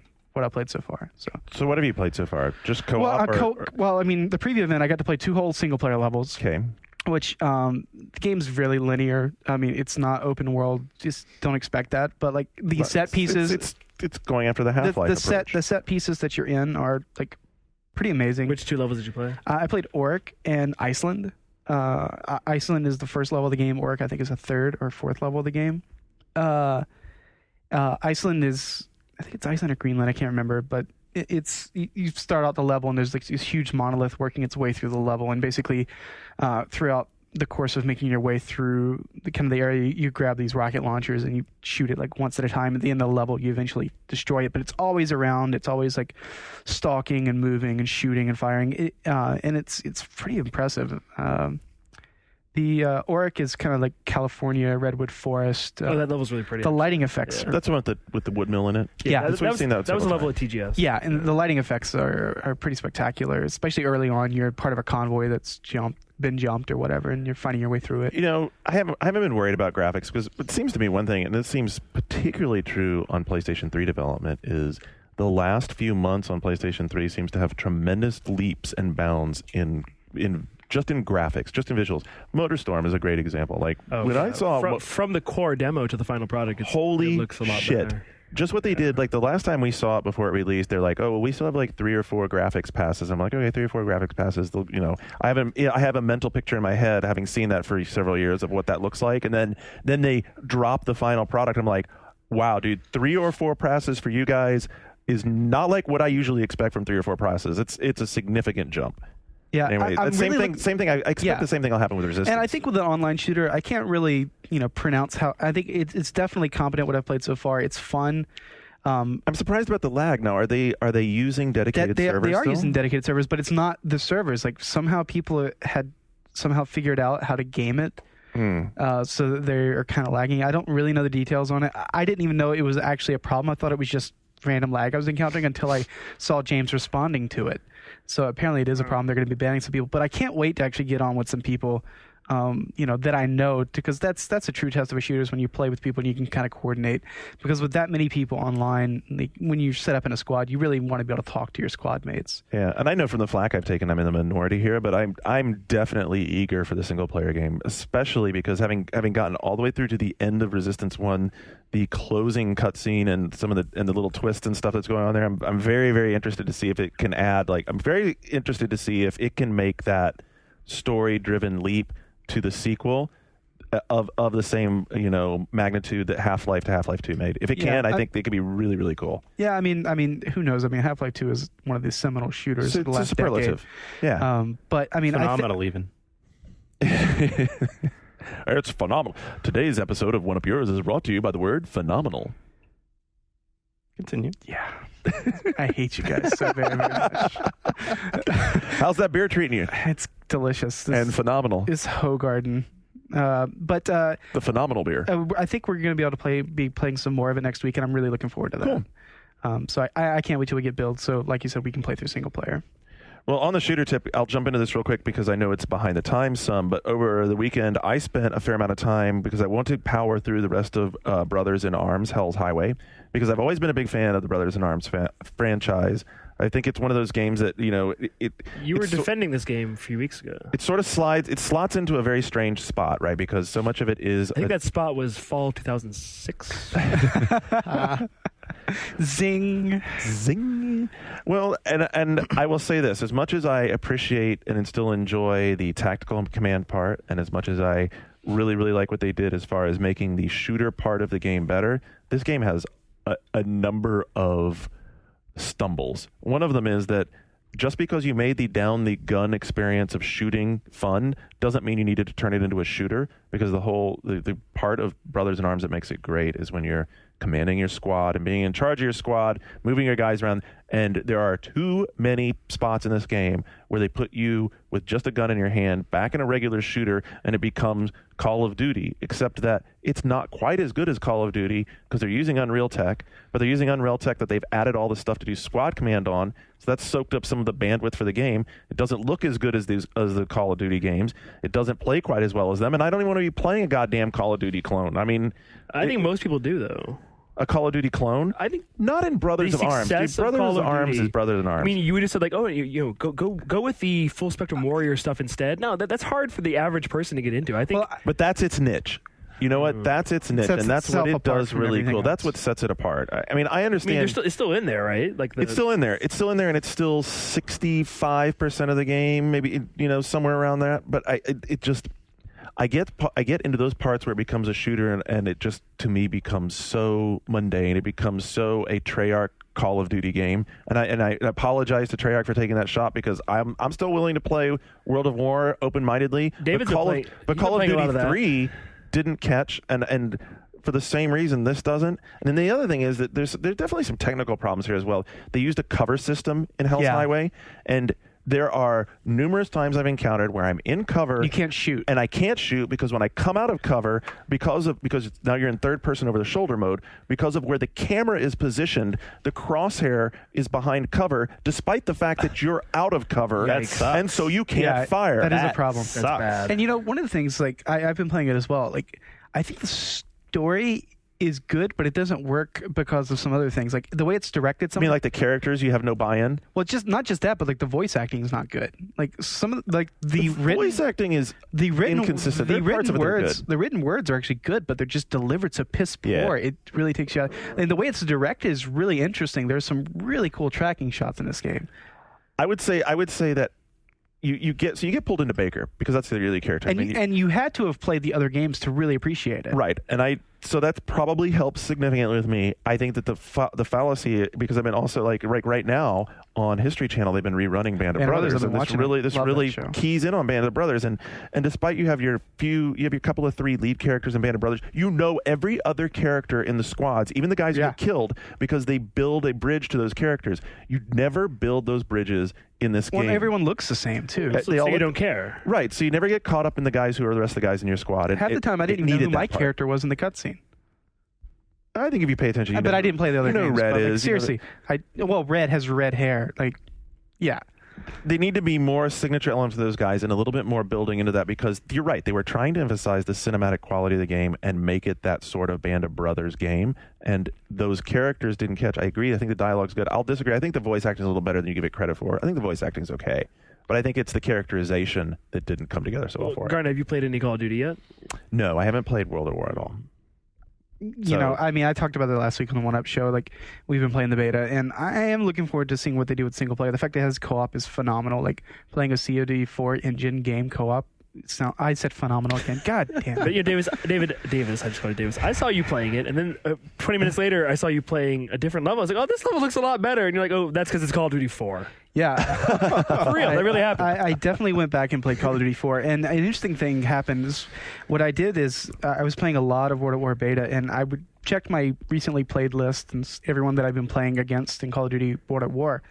And for those of them that were online, I decided to check, see what they were playing, and probably roughly 80% were playing Call of Duty 4. They'd gone back, even though they're in the beta. Even though they were in the beta, and that's not scientific by any means, but yeah, but I'm not surprised. I think it's the same. And I asked this question last week on the One Up Show, and I think it's consistent. It's like, what would you rather have if you loved Call of Duty 4? What would you have rather had? This game, this experience, these weapons, same engine, or would you have rather had more perks, more maps, more gameplay modes in Call of Duty 4?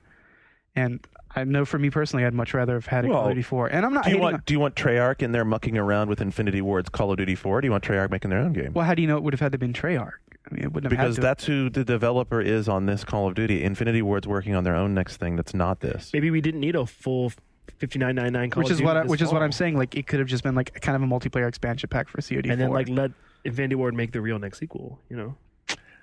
I don't know. I think I'm interested to see that. I'm interested to see Quantum of Solace. I mean, from the times I've seen those games, I actually thought Quantum of Solace to me was the one I was excited about. I also need to get in and play some Far Cry 2. Has anyone Yeah, played that's- Far Cry 2? I played a bit. I need to get in and play some of that, although I'm disappointed to see the thing about the widescreen today. That was I hear the PC version is the one to play. Far Cry? That's what I heard. Well, I mean, I would believe you that. don't- from my it- barista. It scales From your barista, he knows some shit. for a game that looks as good as it does. You don't need a Crisis rig to play this game and to play it well and have it look really good. Like I'm playing it at home, it looks great on my Yeah, system. I need to build a new PC though. I mean, my PC at home is That'll cost dated. you $4,000. No, it won't. You need a $5,000. You need a $5,000 graphics card. Fucking John. $2,000 to hire someone to put it all together. So by the way, I did DLTV today with Robert, and one of the things they had on was they had the Extreme Tech Best bang for the buck. right, which is really cool because it's kind of a balance. It's like not the cheapest PC you can build, but it's like the best, like just great deception. They're $1,300. Yeah, and it was pretty $1,300, and it's pretty beastly rig. Yeah. there were some good features in the old CGW/GFW magazine about that. Yeah, I should work with Anthony because I like hardware. So I should work with Anthony. So we should get They like always had the low end, the medium end, and then spenderific. yeah. So maybe we don't do that much, but I think it's always good to have Gaff usually has a good thread on that. We should get that Yeah. started on our boards too. Of right now, if you were buying What a should you computer, have? what Yeah. should you get? I would bet that we have some of those threads in our gear boards too. Oh, that's right. We have the gear board. I should get back on the gear board. All right, what else do you guys play? Tongue lashings to me probably Indeed. for that. What other games are you? I having played fun some with? World of Goo, and I think Yeah. Skip, you've been I playing played it too. about an hour of it. I wanted to play it in time for last week, but I was too busy putting together 40 news stories. I believe for the World of show. Goo has the highest Metacritic score of any Wii game. Really? Yeah. I've been I was playing playing on on PC. PC. Yeah, I we got got it Steam. off. I'd say it's on Steam too. Yeah. I really like it. I do too. I remember maybe 6 months ago I came in here talking about this bridge builder game that Luke told me about, and Shane was like, blah, blah, blah. This is for math people. And, and we quickly skipped over it. But World of Goo is bridge building, but with tons of awesome, inventive spaces to navigate and just this great character. And So your charm. shit's totally wrecked with math. Yeah, pretty much. Nice. Yeah, engineering is awesome. I'm really liking it. It's tough, but It's got a cool art style Yeah. and vibe to it. There's one level, I think it's the 4th level in the first chapter, and it's the first one where it lets you know this game is not just going to be going across crevasses or whatever, and you start out underneath this hill, and you have to Yeah. go around these blades that'll kill these little goo Your goo balls that guys. you build the bridge out of, and you have to kind of make a U-shaped bridge that goes around it, and if it touches the blade at any point, it'll kill the goo guy, and it'll break that portion of the bridge off as well. Yeah. So and that they start you off with that, so you're automatically thinking, okay, I gotta think in this weird space now, and it's really great. And you have to depending on where you place it, it adjusts the weight center of the bridge and will tip one way or the other. And I had a lot of fun with it. It took me 2 tries to get through that one level. I died the first time. Yeah. and didn't make it all the way Creation through. play games are really coming into their own, aren't they? I mean, it's really a very, very quick evolution of a genre. Robert Ashley was talking about this on our PC podcast yesterday, and he was describing it as an appetizer game, where you don't play it for hours and hours. You play it for 20 to 30 minutes. Yeah. It's like, And you just get your Pixel Junk. It's like Pixel Junk. It's like Peggle. It's that entire family. And if you're into that family of games, get World of Goo, either on WiiWare or PC. And if you haven't already, you should get Pickle Knights too. Peggle 9 too. Love that game. What else you got over there on your big list, Shane? Well, today I was forced to play Dokapon Kingdom by Fitch. You got drug into Yeah. the. The I need to multiplayer. play a 4-player multiplayer for review. It's available now for your Wii and your PS2. That was very and- generous of you, by the way. Well, I was kind of interested because I had played a Dokapon game very, You very cornered him in the bathroom. many years ago. I think I Shane is Fitch's keeper. It's true. and it was developed by Sting, who's one of my secret favorite developers. Oh, I thought you were talking about the singer. What else? That's kind of weird. That was sweet. What else has Sting done? Famously, they made Treasure Hunter G for Square. That was Okay. many years ago. They made Evolution. Oh. They made Baroque. Anyway, it's pretty terrible. It's like a shitty Mario Party game with PS1 era graphics, where instead of doing fun mini games, you watch somebody else have a Dragon Quest I style battle against a slime, Wow. and it's pretty horrible. Although I think Fitch likes it, I'm not sure why. So I wouldn't waste your time on that one. The other game I've been playing is Snatcher for my Sega CD. Getting ready for Retronauts next week. Watch Nice. them. That's Retronauts every Wednesday on the One Up Radio Network. Yeah, starring Dun, dun, dun. starring T-Frog and myself. I love It's phenomenal. Snatcher. Really? Yeah. That surprises me. Well, How'd you had a Sega CD? no. I had a modded Xbox One. That is. I'm calling the FCC immediately. But I had a retail copy of it that I played it on. Okay, So there. there you go. Suck it. I mean, you really can't go home again. You can't play it now for the first time and expect to be amazed. I played it 3 years ago and was riveted. I enjoyed it a lot. Had you ever seen Blade Runner? Of course. Okay. Yeah. Who are you talking You're like, to? these ideas are so original. No, it's really good. We'll talk more about it on Retronauts. So, I would have been playing Little Big Planet this week except I didn't have a copy, and it's actually good because otherwise I probably wouldn't have played any of these games. Yeah, because that will definitely. Yeah, I was thinking about that too. It's gonna That helped me out. ruin my life. That helped me out a lot because I've been playing Dead Space a lot, and I've had Little Big Planet. I want to play Dead Space, so I'm waiting. I think I'm waiting until after Christmas to play it. But, I'm waiting to get 5.1 headphones. but so Yeah. I just ordered some. I'm Sound waiting is on that. supremely I want to important hear in your this game. take. I'm going to make a controversial statement in support of Mr. Matt Leone. Dead Space is not scary. Are you saying monster closets aren't scary? Monster Booyah. closets are not scary. It's different. Is it like Doom 3? Because It's Doom different 3 is types not of scary. It's different It's types action. of scary. Like on one hand, you have the very tense, like you, especially when you're starting out, like you're in this new environment, you don't know what's going on, your movement is limited, you have sparse resources, and I'm distracted by beers being passed around and stuff. Maybe you should have one. He's got one. Oh, he does. It's the thing with like monsters. Once you see the monster, you're no longer really scared by the monster. They look like plants with tentacles. Right. So I've been playing at night because that's the only time I'll play like games like that. Like It's like play Bioshock Silent at Hill night. during the day. You might as well just turn the shit off. Right, exactly. And I'm a very like optimal conditions type of guy. Like I'll only play snowboarding games in winter or something like that. So seriously, I have to be in the mood for it. So turn the lights off, crank up the sound system, and Dead Space is like beautiful and sounds amazing. And once you start into it, it's very tense and it's very like unsettling. But I'm on chapter 8 now, and I'm in more like the bright areas of the ship, and I'm doing like retreads in different areas I've already been to. So There's a T-Rex rampaging through the ship. No, there's Oh. Nemesis. So like Wait, really? It's called a kind Nemesis? of. It's not called Nemesis, but Just it's looks like like a unkillable monster that chases you through one part of the game, Ah. and that's scary. it's- Kind of tense. It's tense. It's not scary. It's It worked in tense, and Condemned it's kind 2. of annoying when you run out of ammo, which I'm doing a lot.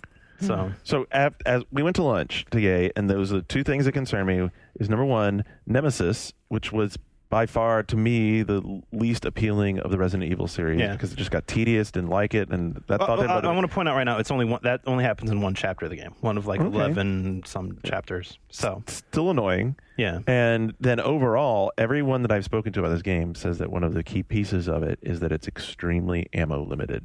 yes. And that It makes you use you have this I don't know if John Time talked about it slowdown. you have your time slow And you get that manipulator. early. And you get it early, and you get your kinetic power early too. So if there's like explosive canisters, you can use those as makeshift ammunition, and you're supposed to use your time slowing ability to like really aim to dismember the dude. So if you knock their arms off, they'll go down quicker. And so you the save way their your ammo. gun is set up, it's not like a single like cursor yet. It's like a horizontal and you can vertical line. reposition it vertically. yeah, I mean I've seen it in The film. weaponry is very cool, I think. because it's not really weapons; it's all mining tools and weird shit. Right? Well, there's weapons. There's like pulse rifles, and there's well, maybe the pulse rifle is the only like bona fide Yeah, I think weapon. it's It kind of annoys me that the basic like pistol doesn't have like a lot of ammo, or if not unlimited ammo. I think But that would have helped. upgrade. Yeah, but I think that would have helped to like balance that out. But it also would have killed some of the tension. Like the good scariness of Dead Space is like, oh shit, I need more ammo. I need like more health. I need to I'm upgrade running my out of suit. oxygen. I'm running out of oxygen. It's this stuff that keeps it tense and keeps you on your toes. And then when the monster closets happen, then you're like, oh shit, Well, oh shit, you know, oh shit. But it's funny, like I bring up Enemy Zero for Saturn by Yeah. Warp, which was very similar in plot. You know, you're on a maroon space station, you wake up, there's monsters on it. Except in this one, you had a gun that had unlimited ammo. You had like charge it up, and like you know, they did other ways of adding tension. Like you could only save your game so many times, that kind of thing. I think there are ways to give you There ammo are. to where you don't feel like I can't attack these enemies. And Like, especially as I'm getting through the later chapters of the game, in Chapter 8, I'm finding ammo is even less in supply, and the ammo I am getting is for the weapons that I'm not using. So I'll get tons of flamethrower units, but I haven't upgraded my flame unit. It's my like last resort. I've upgraded my plasma cutter and my pulse rifle. Those are my big damage dealers, and I rarely get those ammo anymore. So I'm sorry, to me that there is a threshold for that after which it becomes annoying and no longer like It a got cool close part to of that the in game. Chapter 5, which was the Nemesis chapter. I think this is one of those games that it's eye and sound candy though, as much as it is. Well, it definitely looks But it's like also that. like really well designed. Yeah. Like, I made a note, like, you know those like compilation albums. Now that's what I call music. Now that's This what- game is yeah. now Now that's what I call survival horror. It's BioShock. It's Resident Evil. It's even from movies like Aliens. There's like Solaris, like The Steven Thing, Soderbergh. I have this awful image of a 30-minute like infomercial. Peter Fonda. with some mean, no, guys selling. Now that's what I call a survival horror But game. they take all the good stuff and they Yeah. put it together very well. Nemesis Chapter 5. What We got interests it me, right here. When they first brought this game by, everyone agreed it looked super derivative, and then like around here, like the more artsy guys are really into it. So that makes me think, well, maybe this has something new and creative. But it's and- not like I hate to use the word, but it's not like compelling. It's not like It fresh. doesn't have a hook. And it's not scary and like the psychological like messing with you scare. There's like whispering in the background, but It's creepy. It's creepy, but not in like, Like, chapter you know, 8 after 7 hours of it. Right, yeah, Ryan says like the visual storytelling is what's so great about it. But There is The way good the visuals. menus are handled, specifically on a 360 version. The interface, the visuals, and just like the scale of the ship and the way you're navigating through it. Mm-hmm. It's a very interesting generic spaceship. What's I know that's how are the contradictory, menus but- different? When on you the two save the game on the PS3, it brings up that generic Oh, black it- yeah, screen and it that's takes you out of the Yeah, experience. that's a TRC thing they can't get. Yeah. Yeah, so I to its credit, it's kept me up until like 3 a.m. for 2 nights in a row. Well, that's pretty good. Yeah. But you're not always with happy? the annoyance. Like, I'm mostly happy. I'm just kind of like on edge Hmm. in good ways and in some bad ways. So I How happy wholeheartedly is- recommend it. How happy is WB that they decided to let Project Origin go to next year? Now it's in Fear 2 or whatever. I mean, can you imagine that game coming in? Like, it's so crowded. Seeing us here sitting about talking about all these games and thinking about Resistance coming up. And, I remember Project Origin looked really good at E3. It I was looked like, great. dude, there's a lot of shooters though. You know? yeah, I think they're going to be happy they moved that game. and you know they Resident Evil hasn't hit yet. they still have to redo their whole marketing for Fear 2 to like make the public at large understand that. Right. Anyway, so Let's talk about guitars. let's talk about some guitars, dude. How fucking happy have you been last 2 nights and me the last 3 nights playing World See, Tour? I've been playing or reviewing the Guitar Hero games ever since the first one. Me too. I've reviewed every one of them, and this first one I'm not going to I review. liked 2. I liked 3. But World Tour, we've been playing the last couple nights, and it's the first time in a long time I've had that feeling. Dude, it's the first time since Of the maybe first one. Yeah, It's of the like first one. like, oh my god, this is like just hit the fucking zone and so into it, having a great Why time. is it so good? The charting is better, I've noticed, just based on like the charting 20 or is so really songs good. I played on guitar. And my God, the drums are awesome. By having the cymbals built in. Yeah, having the cymbals and the way they space the cymbals in the drums, the way they assign the cymbals to the actual like crash and ride, and the way they have the charting set up. It's like you're sitting at a small kit and every piece is in the same spot every time. The yellow symbol is always the hi-hat. The orange symbol is always the ride and the crash. The red is always the snare. The blue is always your high tom and the green is always your low tom. And that is the way it is. So when you're playing a drum kit. And it's more authentic, even though it's still mechanical. You're still reading the notes and timing it. It's more of an authentic musical thing than doing the guitars. Right. Yeah, I agree definitely. And you talked about the charting, like whoever is doing the charting over at Neversoft obviously knows what they're doing, because especially like the hammer-on parts and the way the runs are set up on hard fit under your fingers so naturally. It's just like you're playing like all the songs we played so far. I was watching you play Southern Man last night, which of course like has all kinds of crazy runs on it, but like it seemed like the places where they were making you strum were the parts where a new phrase would It start. felt really natural. You guys are veterans. I play Guitar Hero, but I usually never play anything above medium because it's just always been too difficult. Yeah. Like the ramp up between medium to hard is always pretty dramatic. They smoothed it out a lot this time. Yeah. As a matter of fact, I think one of your comments was, Andrew, was that you thought hard was too easy. Yeah, compared to 3. I like that. It sounds good. Yeah. Yeah, so it seems to me like this time out they've made hard more an addition of the 5th note on the fretboard, but not necessarily a ramp up on how much more difficult it is to get Yeah, the it notes. doesn't really test your finger dexterity as much as 3 did. So I know you were kind of, skeptical of like the touchboard. Like you like it? The more I play with it, the more I like it. It's so the way I would explain it is this. So you talk about the jump on the charting between going from hard to expert. So there's definitely a skill jump that you have to make there. This is like a skill jump, but just for the mechanic of playing the game. So if you want to play the game, like, you do not have to use the touchboard at all. Keep in mind, because compatibility with old guitars, number one. Yeah. You do not have to use the guitar in that way. So you can play through all of that link spot like that. But when you play a song like we played Rebel Yell last night, I mean, when you do those parts, especially like the synthesizer part or the quick runs or whatever, it's very cool. And I could see, like, it's something where if you want to play the game casually, you'll never worry about it. But if you want one of those people who want to sit down and like really get into the performance art of playing Guitar Hero, learning how to like jump your right hand off the strum bar up to the slide part, do the slide part, and then jump back down is going to make for a really cool, like, especially air guitar extreme experience. Yeah, especially in the parts of the songs that only have like 2 or 3 of those slide notes, and then you have to quickly jump back and forth. Right. It's a lot easier when you know there's a big slide part coming up, and you can just kind of live down there for a while. Yeah, Yeah. I went into the demo room today and just held one of the guitars, and I've always liked the way the strum bars feel on Guitar Hero versus Rock Band. Rock Band's very loose, and Guitar Hero is definitely, you know when you've hit the note. And for some reason, that's always made more sense to me when I play the games. There's a lot of individual preference when it comes to that. Yeah, totally. No one Definitely. can be wrong or right on that. Speaking of which, did you see the $250 The Logitech guitar? No. Oh my God, just $250 Logitech guitar. That's all I'm gonna say.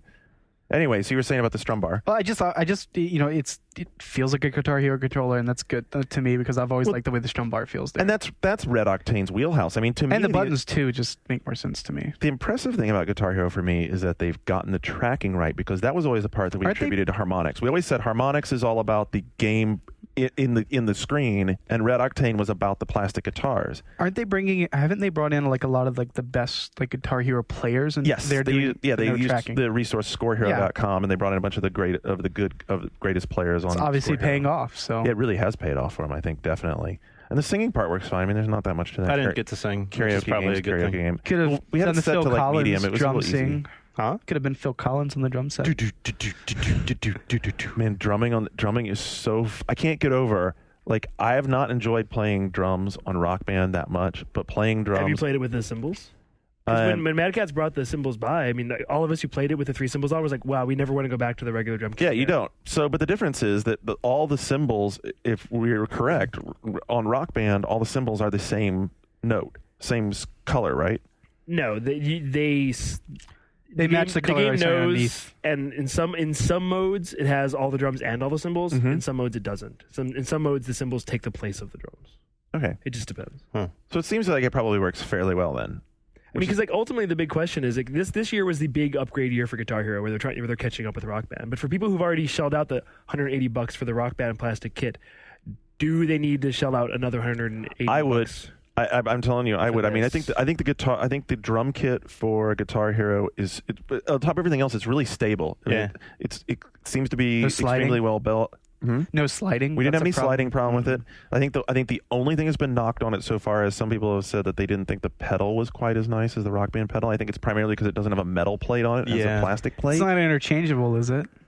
I don't think so. I don't know how that plugs in. I think they make a higher end pedal for Rock Band. They might third I'm party. sure someone will probably make a fancier pedal. I mean, there's for it. lots of third party high end accessories now for both. I think that the pads that they used in the drum kit, especially, are really nice. Is it loud like Rock Band? No. That's like the pads that they have on the actual drum. Like when I was talking about the actual rubber pieces you hit, you can do rolls on them really easy. I mean, I'm not a drummer, and I was able to do nice rolls on them. Did either of you mess with the really surprisingly complicated music creation? No, and I want to, but I'm sure it'll take tons of time. I mean, yeah. Whenever I saw a demo, I was shocked by how detailed it is. That's a rabbit hole to fall down. And I see me getting into that. I see me actually getting super into that. I see me getting into that too, but not until like January or February when I have time. Yeah, I mean, I think ultimately that might be the feature that sets us apart from Rock Band too.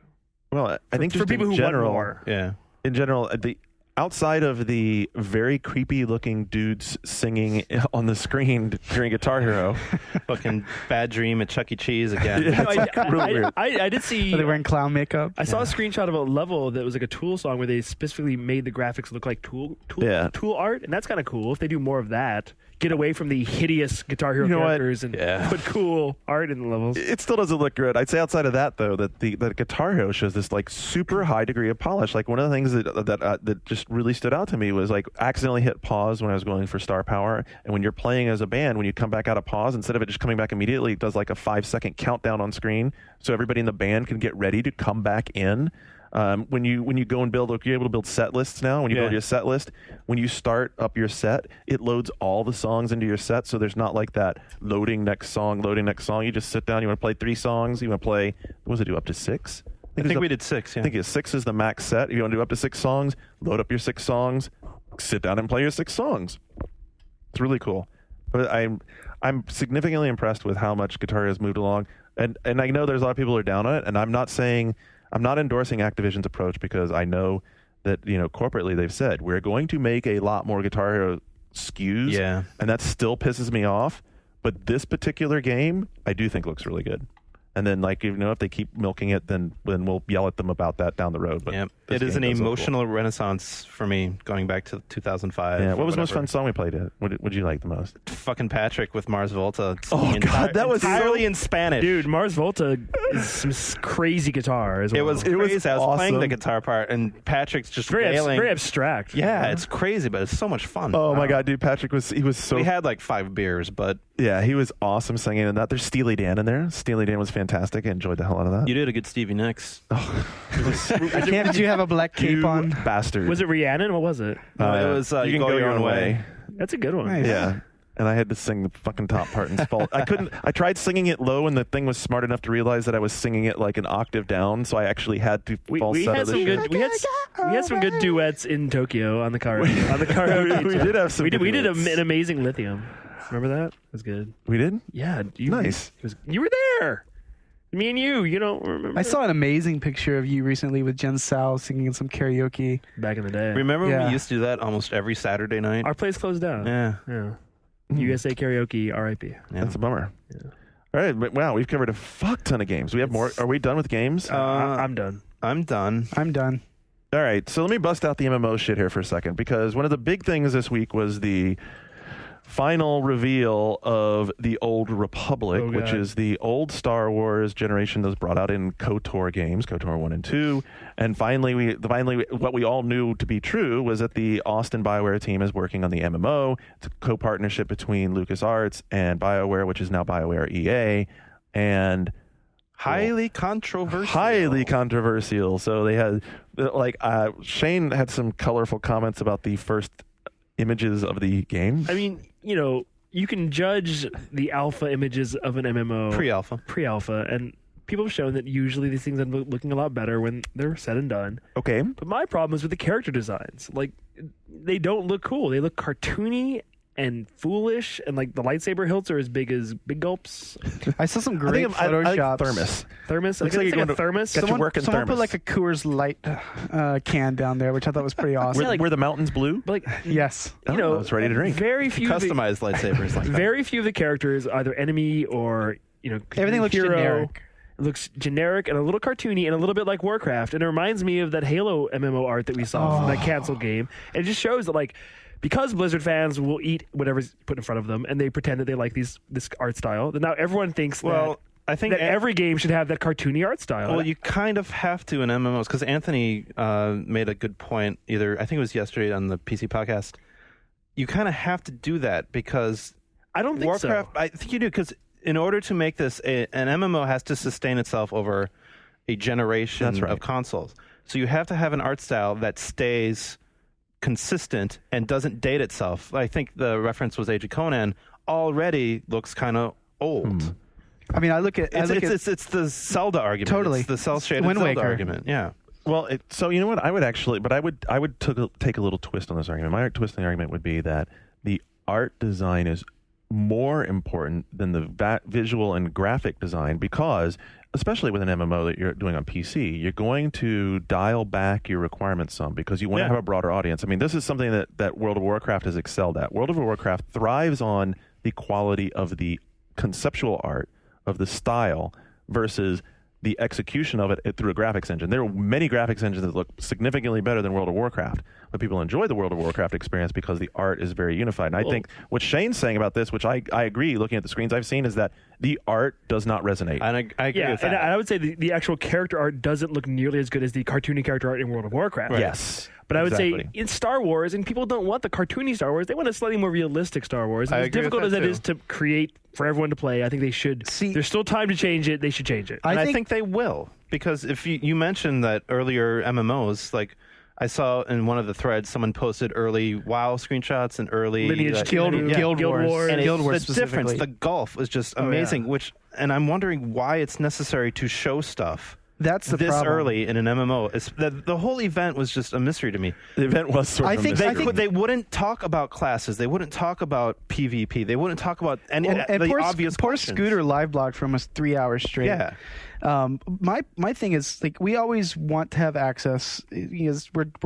We're selfish as journalists. We want access to be able to see these games. I think in this case, the name, the Star Wars name, the Old Republic name, BioWare, it would have been enough for them just to put out a press release with a single screenshot, Well, even. and the I wouldn't even. I would conceptual no art concept- only. Yeah, the concept funny art, thing is, I'm like, definitely. I want a proof of concept trailer. Don't show me something that looks like Yeah. this, unless it's playable. If people can play that thing that look like that, I understand. But like, if the game isn't going to look like this, why show it like this? Well, Somewhere, Dennis Dyack is nodding in agreement. like, did anyone, did the people at BioWare and LucasArts look at this and be like, That'd be yeah, you know, Canada. this looks good, this looks competitive? No, it doesn't. It really doesn't. No, it doesn't. It does not. But you're not going to look competitive that early. But to go back to the argument about the conceptual art stage, if you look at World of Warcraft, like, I think the problem that comes across in these images is you're not getting any sort of sense of what is the style of this game. Whereas, we look at Warcraft, there's a very definitive World of Warcraft color palette, very definitive World of Warcraft character art style, and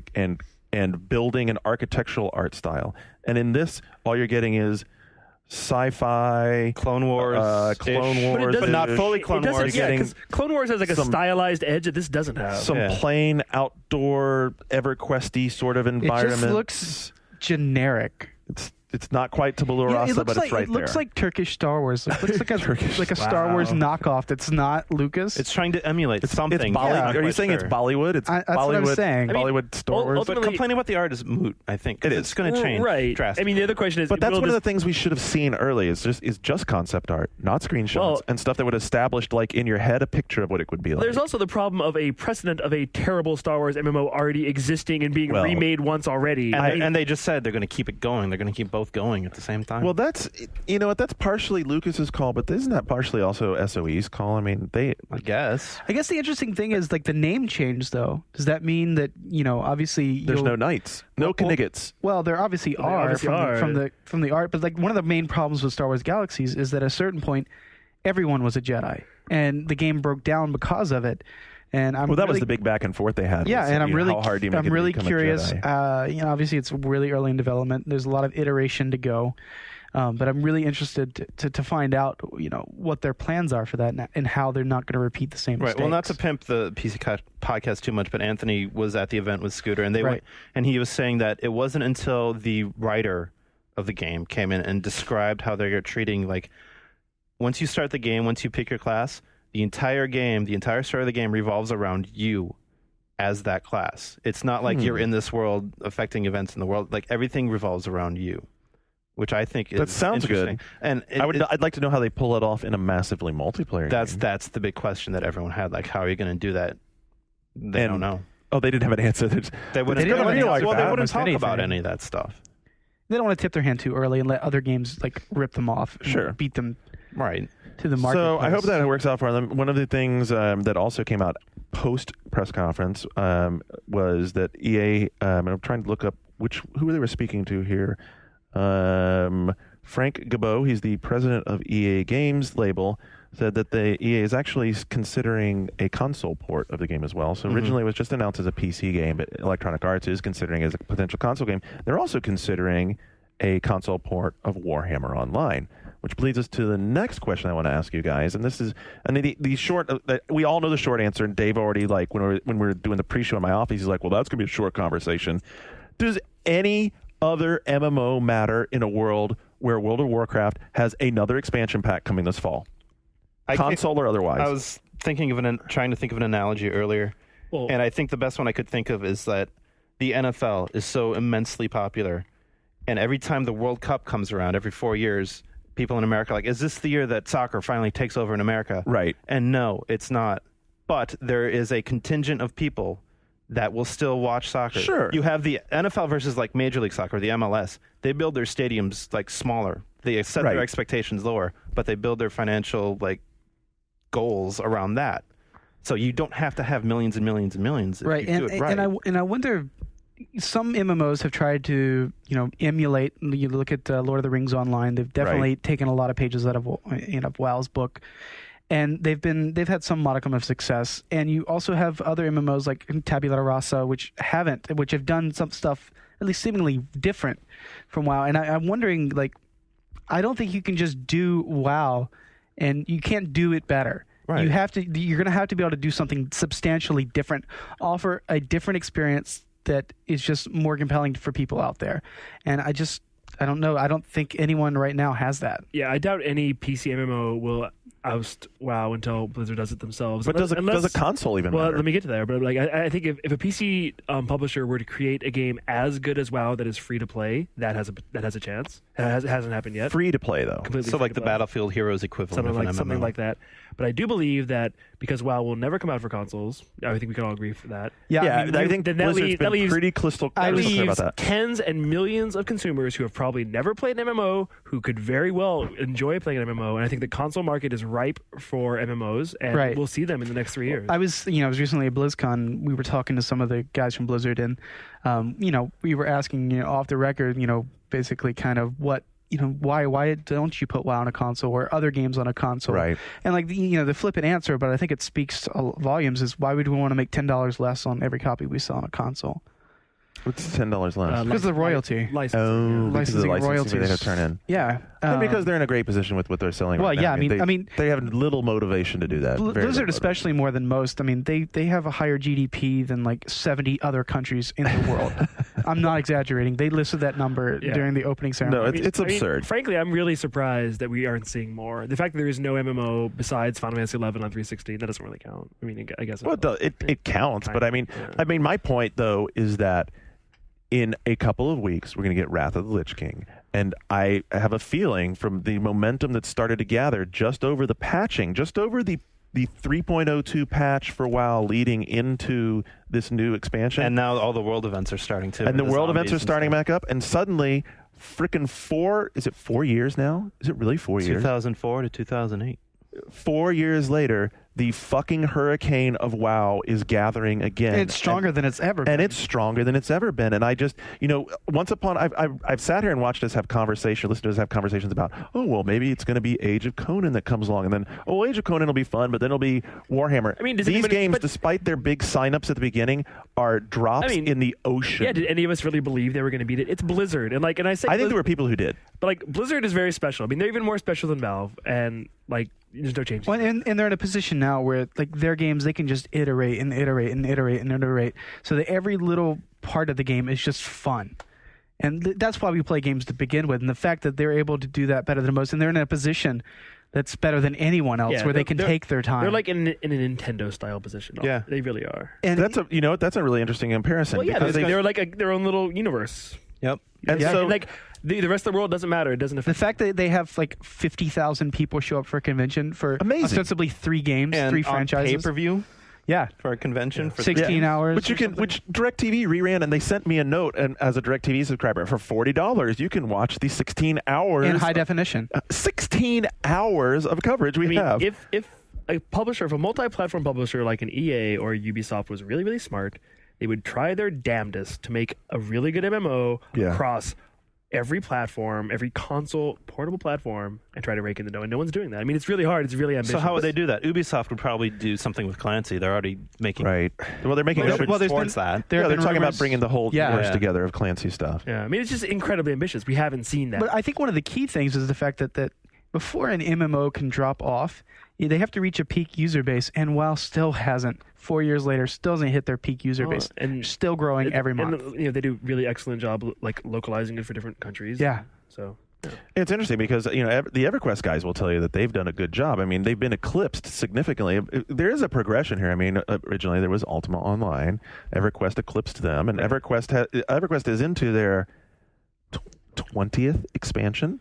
I don't Something know. like that that. sounds I about mean, right. so- WoW would not exist if not for EverQuest. So their economy- EverQuest blazed that trail. You know, EverQuest is actually probably pretty happy with where they are. I mean, they've set up their ecosystem to where they work. They can poke out their expansions. They have enough people playing it regularly. They're happy with that. They are an MLS franchise. They are an MLS franchise, right? Because they've settled into that happily, but they were eclipsed by Warcraft, which came in and brought the next one. And I think what Shane said is correct. There is definitely a chance that someone could come along with the right, maybe sort of iteration on like a Phantasy Star Online that worked on console and worked on PC, and perhaps you could have a situation where the MMO would be a different experience depending on where you played it. You said bringing it to handhelds as well. Have like one world that you can take on every single machine you have, and you can participate in that world from a different perspective. Yeah, and the other side of it is I wouldn't be surprised to see some of the web-based online massively multiplayer games take a run at sort of the at the World of Warcraft fortress. I don't know what else to call it. Juggernaut. The Juggernaut. I would go with maybe Phenomenon. Because it is phenomenal. All right, so there you go. I'm interested to hear what you guys think about massively multiplayer online games and the state of what's going to happen. I think that November is going to be amazing. I suspect that I can't believe, first of all, that I've kept my account. I logged into my account management window about 3 or 4 months ago and realized that I actually hadn't played World of Warcraft in a year. Dude, they have a new login screen. It's totally sweet. I know. Like a dragon and shit. It's awesome. People send me that. They're like, oh, dude, the login screen is sweet. It's awesome. You're going to love it. It is actually pretty cool. Anyway, I'm really interested to see what people think about this and where the future holds for MMOs. It's still a huge space, but it's definitely a space that's still dominated by one juggernaut and a lot of not even pretenders to the throne, just also rans. I mean, as great as they've done. I mean, you hear those great launch numbers for Conan and now for Warhammer, and they're not in the same strategy. Somehow Tabula Rasa, despite its seeming failure, is still paying for Lord British to go to space. So to link it back to the beginning of this, do we think that Old Republic is going to do it? It depends on what it is when it finally comes out. It's a ways away. I think there's a large chunk of the PC gaming public that were burned by Star Wars Galaxies, and they're very skeptical. And obviously, this first press event didn't do anything to change that perception. Well, in Star Wars, overall goodwill is running on empty. The latest film made almost no money. Yeah, that's true too. Yeah, I think that the potential usurper to the World of Warcraft throne would be some sort of play on the Grand Theft Auto world. I think some sort of play on the Grand Theft Auto the world. APB.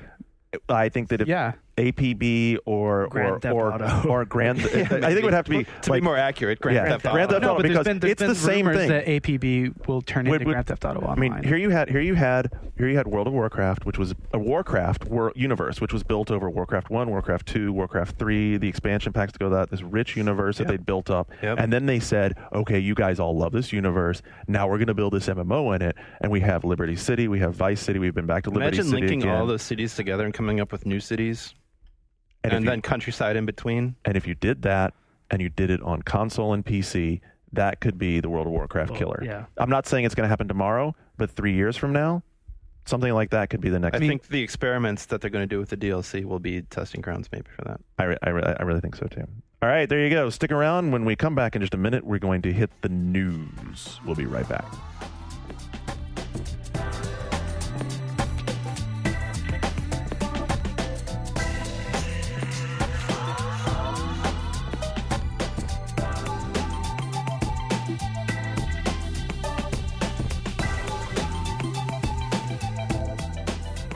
All right, folks, here we go. We're ready to hit the news. I'm going to start it off with World of Warcraft, which we were just talking about. Part of the lead up to the upcoming expansion pack is the World event that's going on right now that sees all of Azeroth infested by zombies.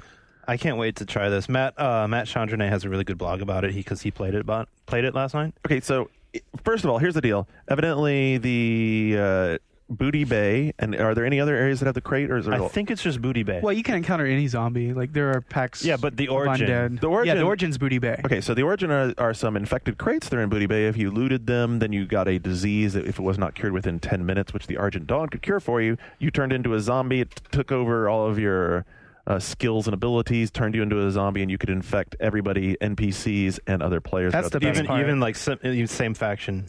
Yeah, NPCs. so basically you become a crazy zombie. Now, to me, I have to say, outside, just thinking about it, this sounds like it'd be really freaking annoying if you just wanted to play the game. It'll be all these jackals like running around. And Absolutely. That's why it's awesome. But then eventually you just give up and you become part of the roving hordes. And it's then like you a lot just of fun. give in and you're like, fuck it. I think it's a fun idea because it's an experience you're used to having, and the regular game, you come in, everything's different. That's fun. The fact that you could fuck with the NPCs is awesome. It's that it changes the world in a meaningful way. It's only temporary too. Yeah, it's temporary.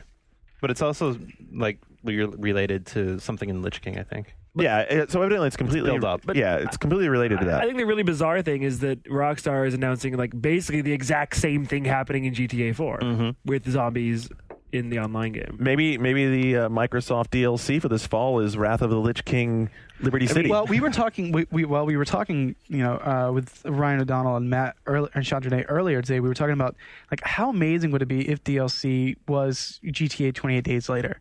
Like Liberty City as an environment, if the entire city was taken over by zombies, and your missions are trying to find other human beings and getting to a safe point. Dead Rising GTA, like that's pretty amazing if that's the case. Well, thanks for giving them that idea for free. You could have gotten a job out of that. Podcast. We gave like a couple good ideas last week. I think. That was a good one right there. That's actually really fucking awesome. That would be really cool. That to me is more interesting than the actual storyline in GTA 4. Oh, I'm not knocking it, but sounds like it. Yeah, they actually sounded like you were knocking it. Kind of falls apart the last third of the game. Just saying. Aww. If you're at 70% playthrough, stop playing now. All right.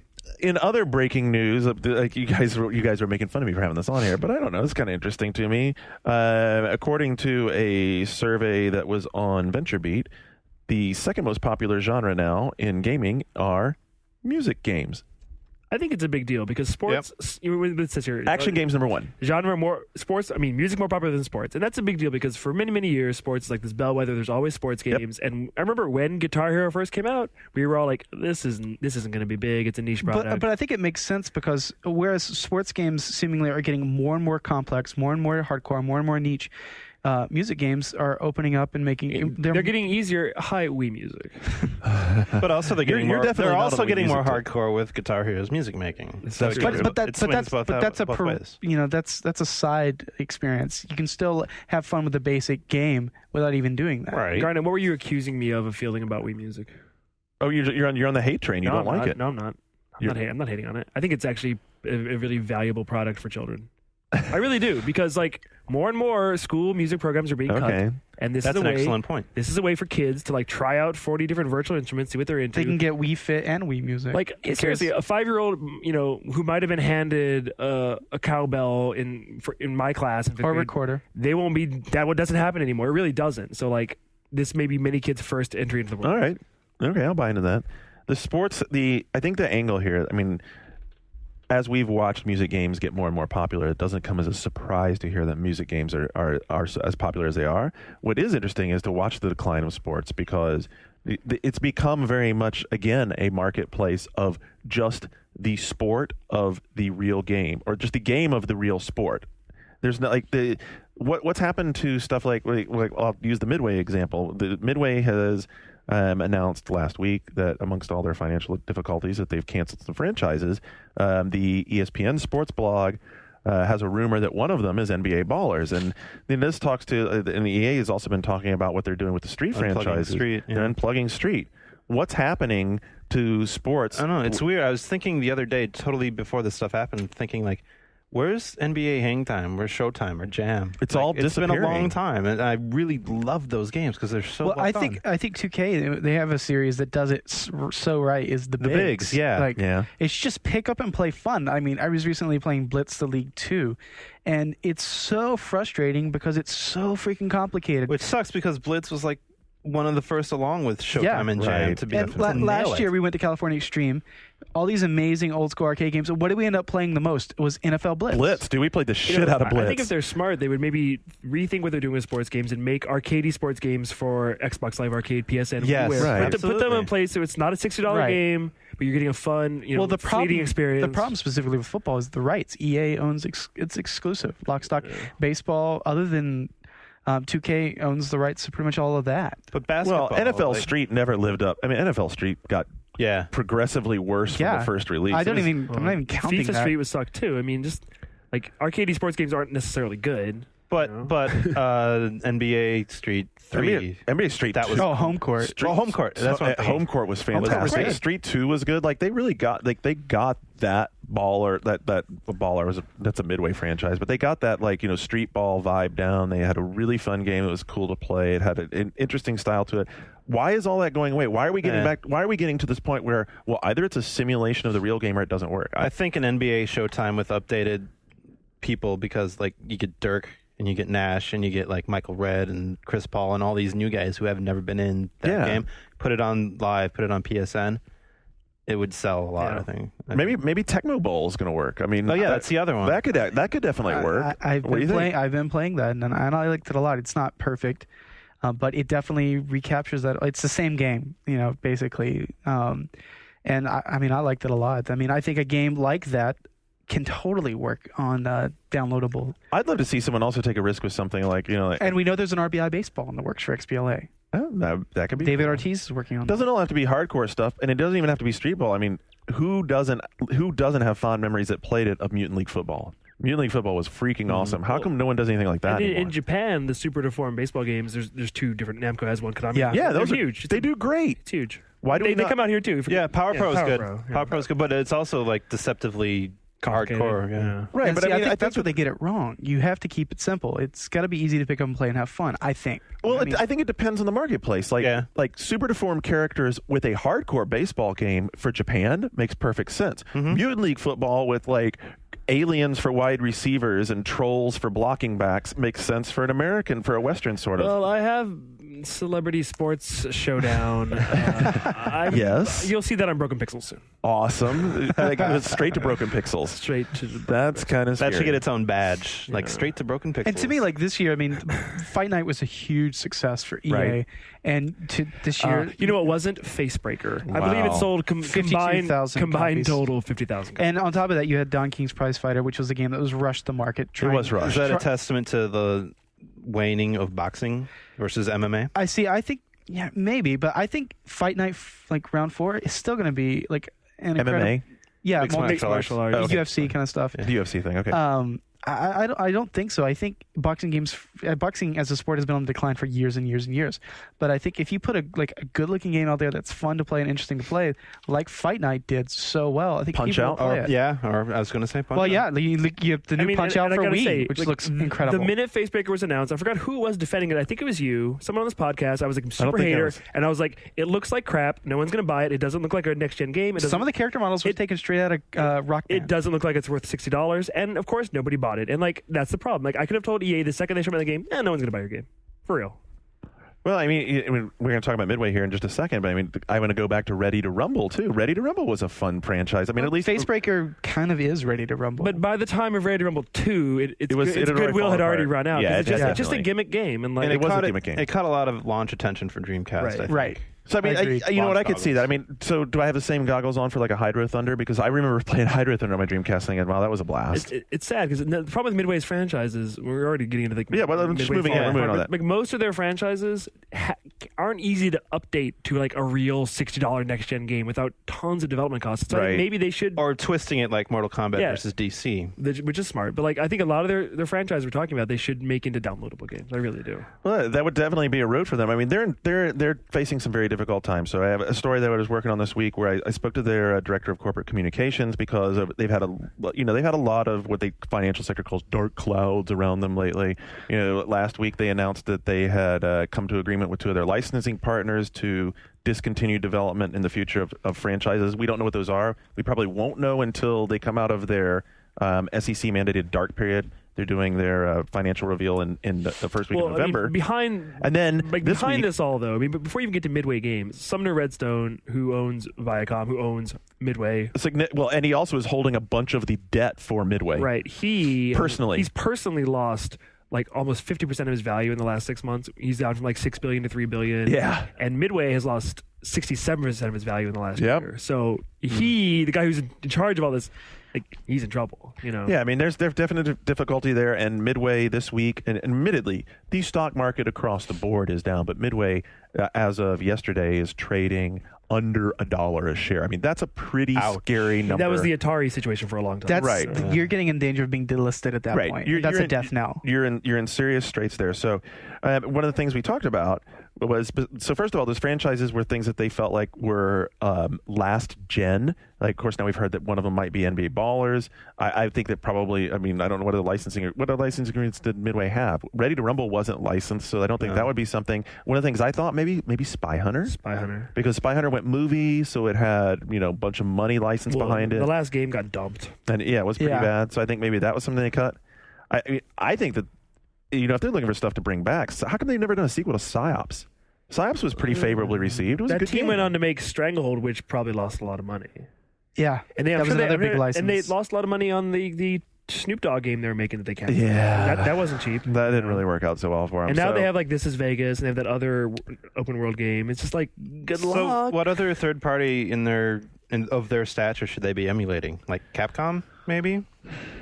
That's a good question. I mean, I think that interestingly enough, we brought up Atari. Atari is actually on the road to return, and everyone they have thought they were on the brink. Well, but they have a very bizarre, new, crazy initiative, which we haven't really seen all of yet. But like, I don't really know what advice to give Midway, because they don't really have the talent necessarily of like an EA or even a Ubisoft, and And they have the air of tainted goods about them at this point, where when you see I don't know, if you see a Midway game, you're going to be skeptical until like, look at Mortal Kombat versus DC. A lot of people were skeptical on that until they got the chance to play it at Comic-Con, and a lot of people actually really liked it a lot. I actually think that's the smartest decision Midway has made during my entire lifetime, is to put Mortal Kombat and DC Comics together, because Absolutely. it's an admission that Mortal Kombat skews young, and gives a lot of people who wouldn't normally buy Mortal Kombat a reason to buy it, and the game looks pretty good. So we talked about this on the telephone when I was speaking with them, and basically, I mean, they're not going to come right out and say it, but much of the future of Midway hinges on the performance of Mortal Kombat versus DC Universe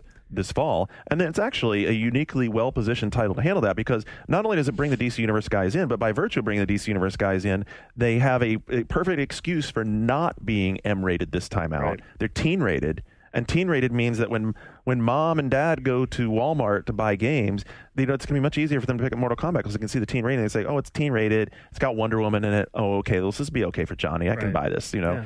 This has the potential to be a big seller for them and save them. But if it saves them, is it worth it to save them for Wheelman and This Is Vegas? oh yeah, Wheelman. I mean, It wasn't terrible, but like they don't need a bunch of games that aren't terrible. Like, that's not what they need. no. They need games that people really, really want to buy. So I think that right there is your advice. Your advice to them would be, don't worry about being broad. Don't worry about just finding the right way to hit the right back of the box points. Find a really, really great set of product they've also and get behind that. They've had some success with one of their Wii like party game collections. So as much That's as a great as place much to as go. I say, hey, maybe we need more Carnival games or pops. Maybe that'll save you. So. I don't know. Well, they're going to definitely have tough road to to. hoe. They definitely need to bank some money, because they need to get ready for the new E3, because E3 is getting back to big booths. I'm happy. I'm happy. No, I'm happy. I'm happy about it. Coming next June to the Los Angeles Convention Center. I think it's E3. Maybe best they'll thing- reach 50% occupancy this year. The best thing about E3, the best thing 15 about or E3 50? 2009 is that by having 2 public days, it completely defeats. What does it have? There are no Okay, public There are days. no public days. That was Okay, Wait, there aren't. There are no No. public days. What? As a matter of fact, Guy was wrong. Guy was wrong. Guy was wrong. Joystick got an interview with the ESA president and CEO Mike Gallagher, and when they asked him about public days, his quote was, "I wouldn't expect that." Now that does leave the door slightly ajar. No, there was another quote from another source, I think, saying there's no public days. Like the initial report was erroneous. All right, but one of the things they are doing, evidently, is loosening the requirements to attend, which, I mean, I don't know, like the last 2 years. Is that 40,000 number real then? The number, does seem to be real. because Yeah, it does seem it's to be going real. from what 4,000 this year to 40,000 next year. Was it I 4,000? believe Was it that's 2,000? right. It was either 2,000 or 4,000. It's close, like low thousands. Well, then who are these 40,000 people then? That's a very good question. So I guess we'll it might find be out. like we don't June- have public wink, wink, nod, nod, but if This- you put together a fanzine, we'll let you in. Well, the same 40,000 people that went to the old E3. Well, the old E3 is like when I was started 70,000 at the last. when I started Yeah. going to E3 in 1997. You could any Joe off the street could Yep. purchase a ticket to E3. That's They what I could. did. So maybe that's what it is again. Like it Yeah. not open to the public, but if you go on the website and fill out this form, you can go through the hoops to get a ticket. Maybe that's what they're doing. Anyway, so bigger picture, I'm not excited to go back to it, but I think for the industry that it's important for us to have this showcase back again. And in June, not in July. Well, June is the right spot for it. For the publishers, yeah, but the developers probably aren't happy about coming up with like big demos again. I would disagree. Well, I wouldn't disagree. It is good for the publishers, but I think it's even more valuable just for video gaming in general because we lost our stage. We lost our stage, and there was no place to find that stage again. It's sort of like CES is mainstream media finally covers like hardcore tech stuff. E3 is that for the video game industry. And I got to say, I talked to you this year at E3, and you predicted this. Well, do we need that stage anymore with all like the casual stuff? You always need that stage. You being the know, top sellers. You always need that stage. The stuff that sells itself. It raises public awareness of the Guitar industry, Hero of the and Rock industry, Band? of the industry as a whole. I think need the that Wii stage is doing one way or that the by other. itself. No, it's raising awareness for itself, not the industry. It's becoming the industry. It's true. I mean, movie industry's in trouble too, but you don't see Show West turning into like, something, a meeting at a Blockbuster. Yeah, but you know what? So the movie industry doesn't have that, but the movie industry has it on the backside of its year, which is the Oscars, which are still No, but they have huge Show. event. They have Show West in Vegas. It's huge. And It's a big deal. Like it's huge, but it doesn't garner the same sort of attention. I mean, they also have like Cannes and they have Sundance, and those are sort of like our DICE and our we have those and our little things GC. too. But this year's E3, everybody came out of it disappointed. Everyone felt it was bad. It was my first E3. Something had to be done, and I think this is a move in the right direction. I agree. The Japanese developers are also endeavoring to make a move in the right direction. Of course, we covered the keynote where Yoichi Wada talked about the failure of the Japanese game development community to maintain their dominance. That basically laid out a course of history where we created this industry and now we've fallen behind on it. His latest thing is to propose that Japanese development form sort of a alliance that wouldn't be necessarily a unitary brand, but would be a group of loose partnerships to develop. I didn't really understand this. Well, I mean, it's sort of hard to translation. Other countries have these, but usually really small countries, like you see the Nordic Gaming Alliance or the whatever alliance. But after listening to his Bloc keynote, Alliance. I think this fits in very closely with what he was talking about, what was translated during the keynote as networks. And I think what he's speaking to is that there are a number of very talented people in the Japanese development community working in different companies, but they don't talk to one another. The corporate structure there has been that they don't talk to one another, right? It's like you work for your company and you are loyal to your company. You don't step outside of that. And if the Japanese development community is able to take some strides towards making a Japanese development alliance, that would go a long way towards having TGSs in the future that aren't as... Well, and it speaks to, like, if you can't speak with other people that are making games at other places, that's a really negative creative environment to be trying to, do your thing. That's true. And, like, being able to bounce ideas off other people is very rewarding, and, like, it helps, like, spark some imagination. This is pretty revolutionary for Japan. It's very revolutionary. against the entire ingrained ethos of it's the good nation. It's good that obviously they're recognizing they're in a really bad place and they have to do something. So I say bravo. Something tells me Nintendo Nintendo will not join this alliance. Yeah, somebody tells me Nintendo's they their don't own need to. alliance. You guys, I'm sure, did TGS wrap-up last week, but, I mean, walking away from TGS, I mean, it really was... The eye-opening part was that there was nothing eye-opening. I mean, I disagree. What did you... I think they're figuring it out. I think they're figuring it out, but there was no, oh my God, title. I mean, part of it was Trico wasn't there, which was very disappointing. I think a game like Quantum Theory is an eye-opening, oh my God game. Not necessarily in all the right ways, but it is. Okay, it's I'll very agree. reactionary, and it's not what you expect from Japan. Andrew, you're grimacing. I don't know what this is. Oh my gosh, you need to see the trailer. It's It's just a trailer so far. It's Tecmo's third-person shooter that's like... It's for PS3, and it's basically just Gears of War in a church. And, like, straight up, it looks exactly like Gears of War. No argument. That's exactly what it is. It's the kind of game you would expect to see out of EA or Ubisoft, not out of Tecmo. But with sort of Japanese character art.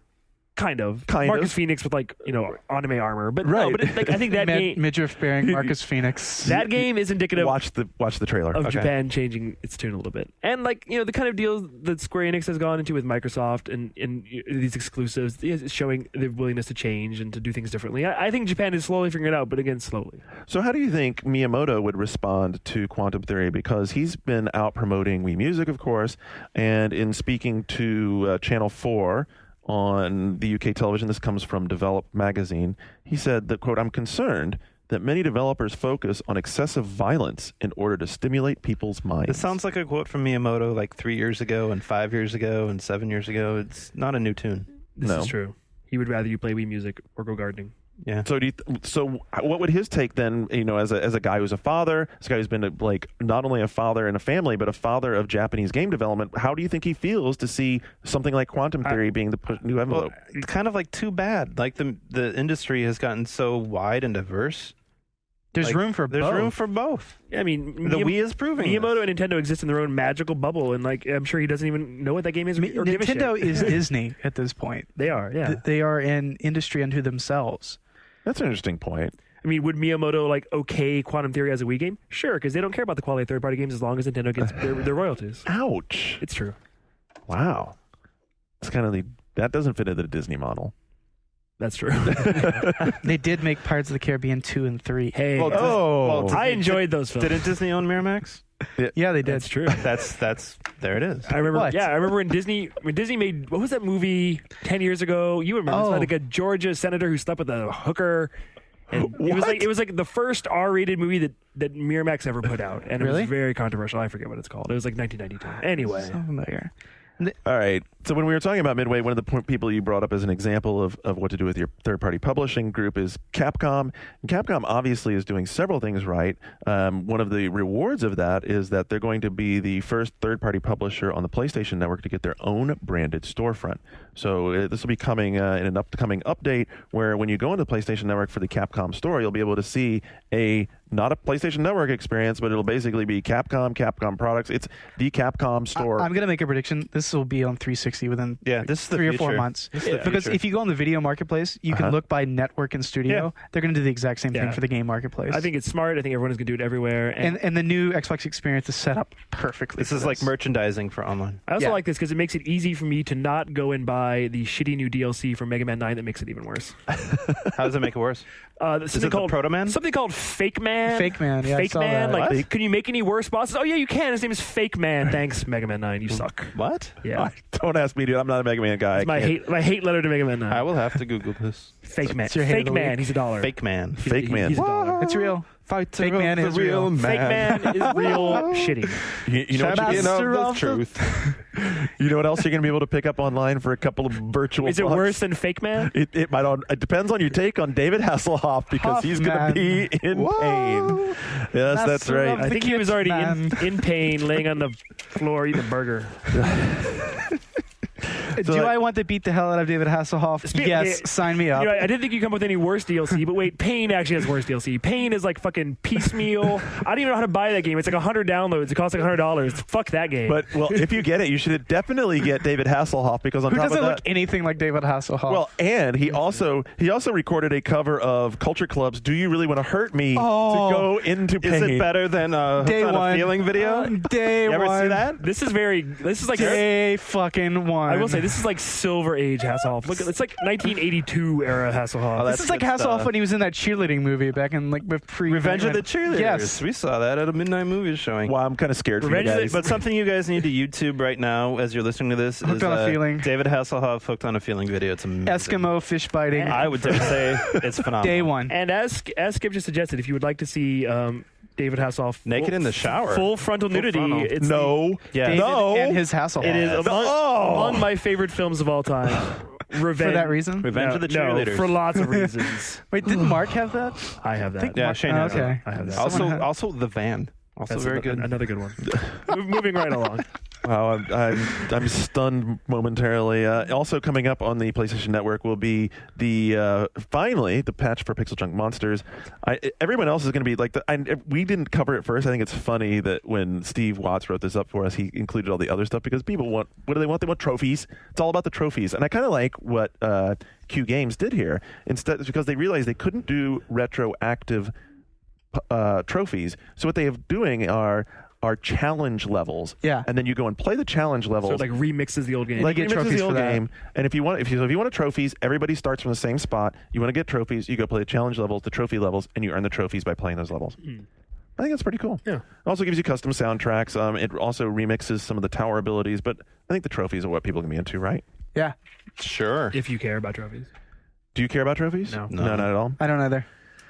On Xbox Live, the big news is that Portal Still Alive is coming, and it's kind of funny because it's coming to. This goes to show you how powerful Valve is. Valve is so powerful that despite the size cap on Xbox Live Arcade, the size cap doesn't apply to them because Portal is over twice as big as the cap, and it's so big that if you have an arcade unit and a regular memory card, you can't even download it because it's bigger than the arcade. It's bigger than your memory card. Whoa. Yeah. 1,200 points. If you said it was coming. It's out now, though, right? It's out. Yeah, it's actually out this week. If you have Portal on your PC, you can play it for free. Have been able to for 6 months. You get 15 extra levels here. Hey, all those levels on the PC without for GLaDOS. free. When we were sitting outside the convention center at E3, was it you who was like so determined that this was like an awesome real sequel to Portal, and me, everyone else was like, I was poo-pooing no. on it. Yeah, and I was like, I think it's just the same game with like a few new things. You're like, no, it's a real sequel. You were poo-pooing it, but I don't think anyone was saying this is like Portal 2 or anything. I thought someone a lot of us were thinking. I was there. A lot of us were thinking that maybe this is something more substantial, like I thought it'd be more Portal and a half. I was promoting the fact that they said there'd be new levels. The 15 new levels are great. How much that amounts to, I guess, remains to be seen. By now, you'll probably have some people posting on the forums about how much. Like, if you already have it, is this worth it? There are free map packs you can get on PC that are pretty rad, and they have I have like 60. But what if you don't have PC? There you go. Buy one. And evidently, It doesn't take much to run Portal on your PC. It's $3,000. no, yeah. In these troubling economic that's times. just for the video card. I put my computer together. My computer costs everything in it about $750. It runs Portal great. Whoa. $750. Yeah, I know. Does it's it run shocking. Crysis? Runs Crysis Warhead. No. Runs Crysis Warhead. Next. So in a couple of weeks, we'll be getting the new Xbox Live experience. You've been playing around with it upstairs. I've had a chance to play around with it a couple times at events. I'm pretty excited about that. One thing that won't be in that experience, though, right off the bat, is the Xbox Live Primetime, which was the game show thing that they were promoting at E3. It's very ambitious, the 1 versus 100 thing. Yeah, where they had I'm not Bob surprised it got- Saget's 1 versus 100 I'm thing. not surprised it got pushed back. Yeah, I am disappointed that it did get pushed back, but it's not surprising at all, like you said, because very ambitious. it's very ambitious, and I think the engineers behind this have enough on their plate, making sure it doesn't brick large numbers of the Right. Xboxes, because it is a substantial update, and I think NXE is going to have enough spotlight for itself in November, and then this could be a good way of like sustaining. well, and obviously, having a another lot of event, people are going to be playing with Netflix initially anyway. Yeah, which absolutely. is awesome. It's so good. Like the NXE is going to surprise people. I think that Microsoft sort of got behind the Avatar bandwagon and like really promoted that part. There's so many other things about NXE that Just make it solid. The UI is so much Way cleaner. better. Yeah. Way better. It really fixes the problem that, because like when you turn on Xbox 360, it kind of reminded you of 2 years ago, and like now it doesn't. Yeah. So Right. It seems very new. And the way you get to your games, the way you get to the content for your games. I can't stress though how good the video quality is on some of the stuff on Netflix. I was really impressed. He was doing some streaming HD stuff. It looked really good. Yeah. I mean, I really love it because what Netflix has done, especially in the last few weeks with the additions to the library, is they've made it to where now my 360 is basically going to be a DVR that pulls stuff off the cloud. Like I want to watch. I don't know. They have NBC stuff, right? I They have grabbed 30 Rock. 30 Rock's on yeah, there. I that was the first thing I did. I grabbed the first that's season, right back. grabbed the entire first season of 30 Rock. Within like 3 seconds of clicking it on my queue on my PC, it was there available. Within 5 seconds of hitting play on any video, it was playing. And it was playing in, it says HD. I'm not sure if it's actually HD, but it's really high bit rate. I don't think it was HD, but it looked great. Looks really good. It's like 5 megabits a second. But it tests your connection, and it will actually throttle it on the fly if people are using a lot of your connection speed at home. Yeah, this is a big boon for me, I think. And then secondarily, you've gotten to actually try installing a game now, right? Yeah, I installed a couple of games. And how long does it take to install? 7 to 8 minutes. So that's not very bad. And then once you do, the drive doesn't run when you're playing it, so you actually get quiet. You do have to have the disc in when you're playing the game. That's kind of the DRM. So it spin checks But it. yeah, it sounds like you're on the dashboard while you're playing a game. Hallelujah.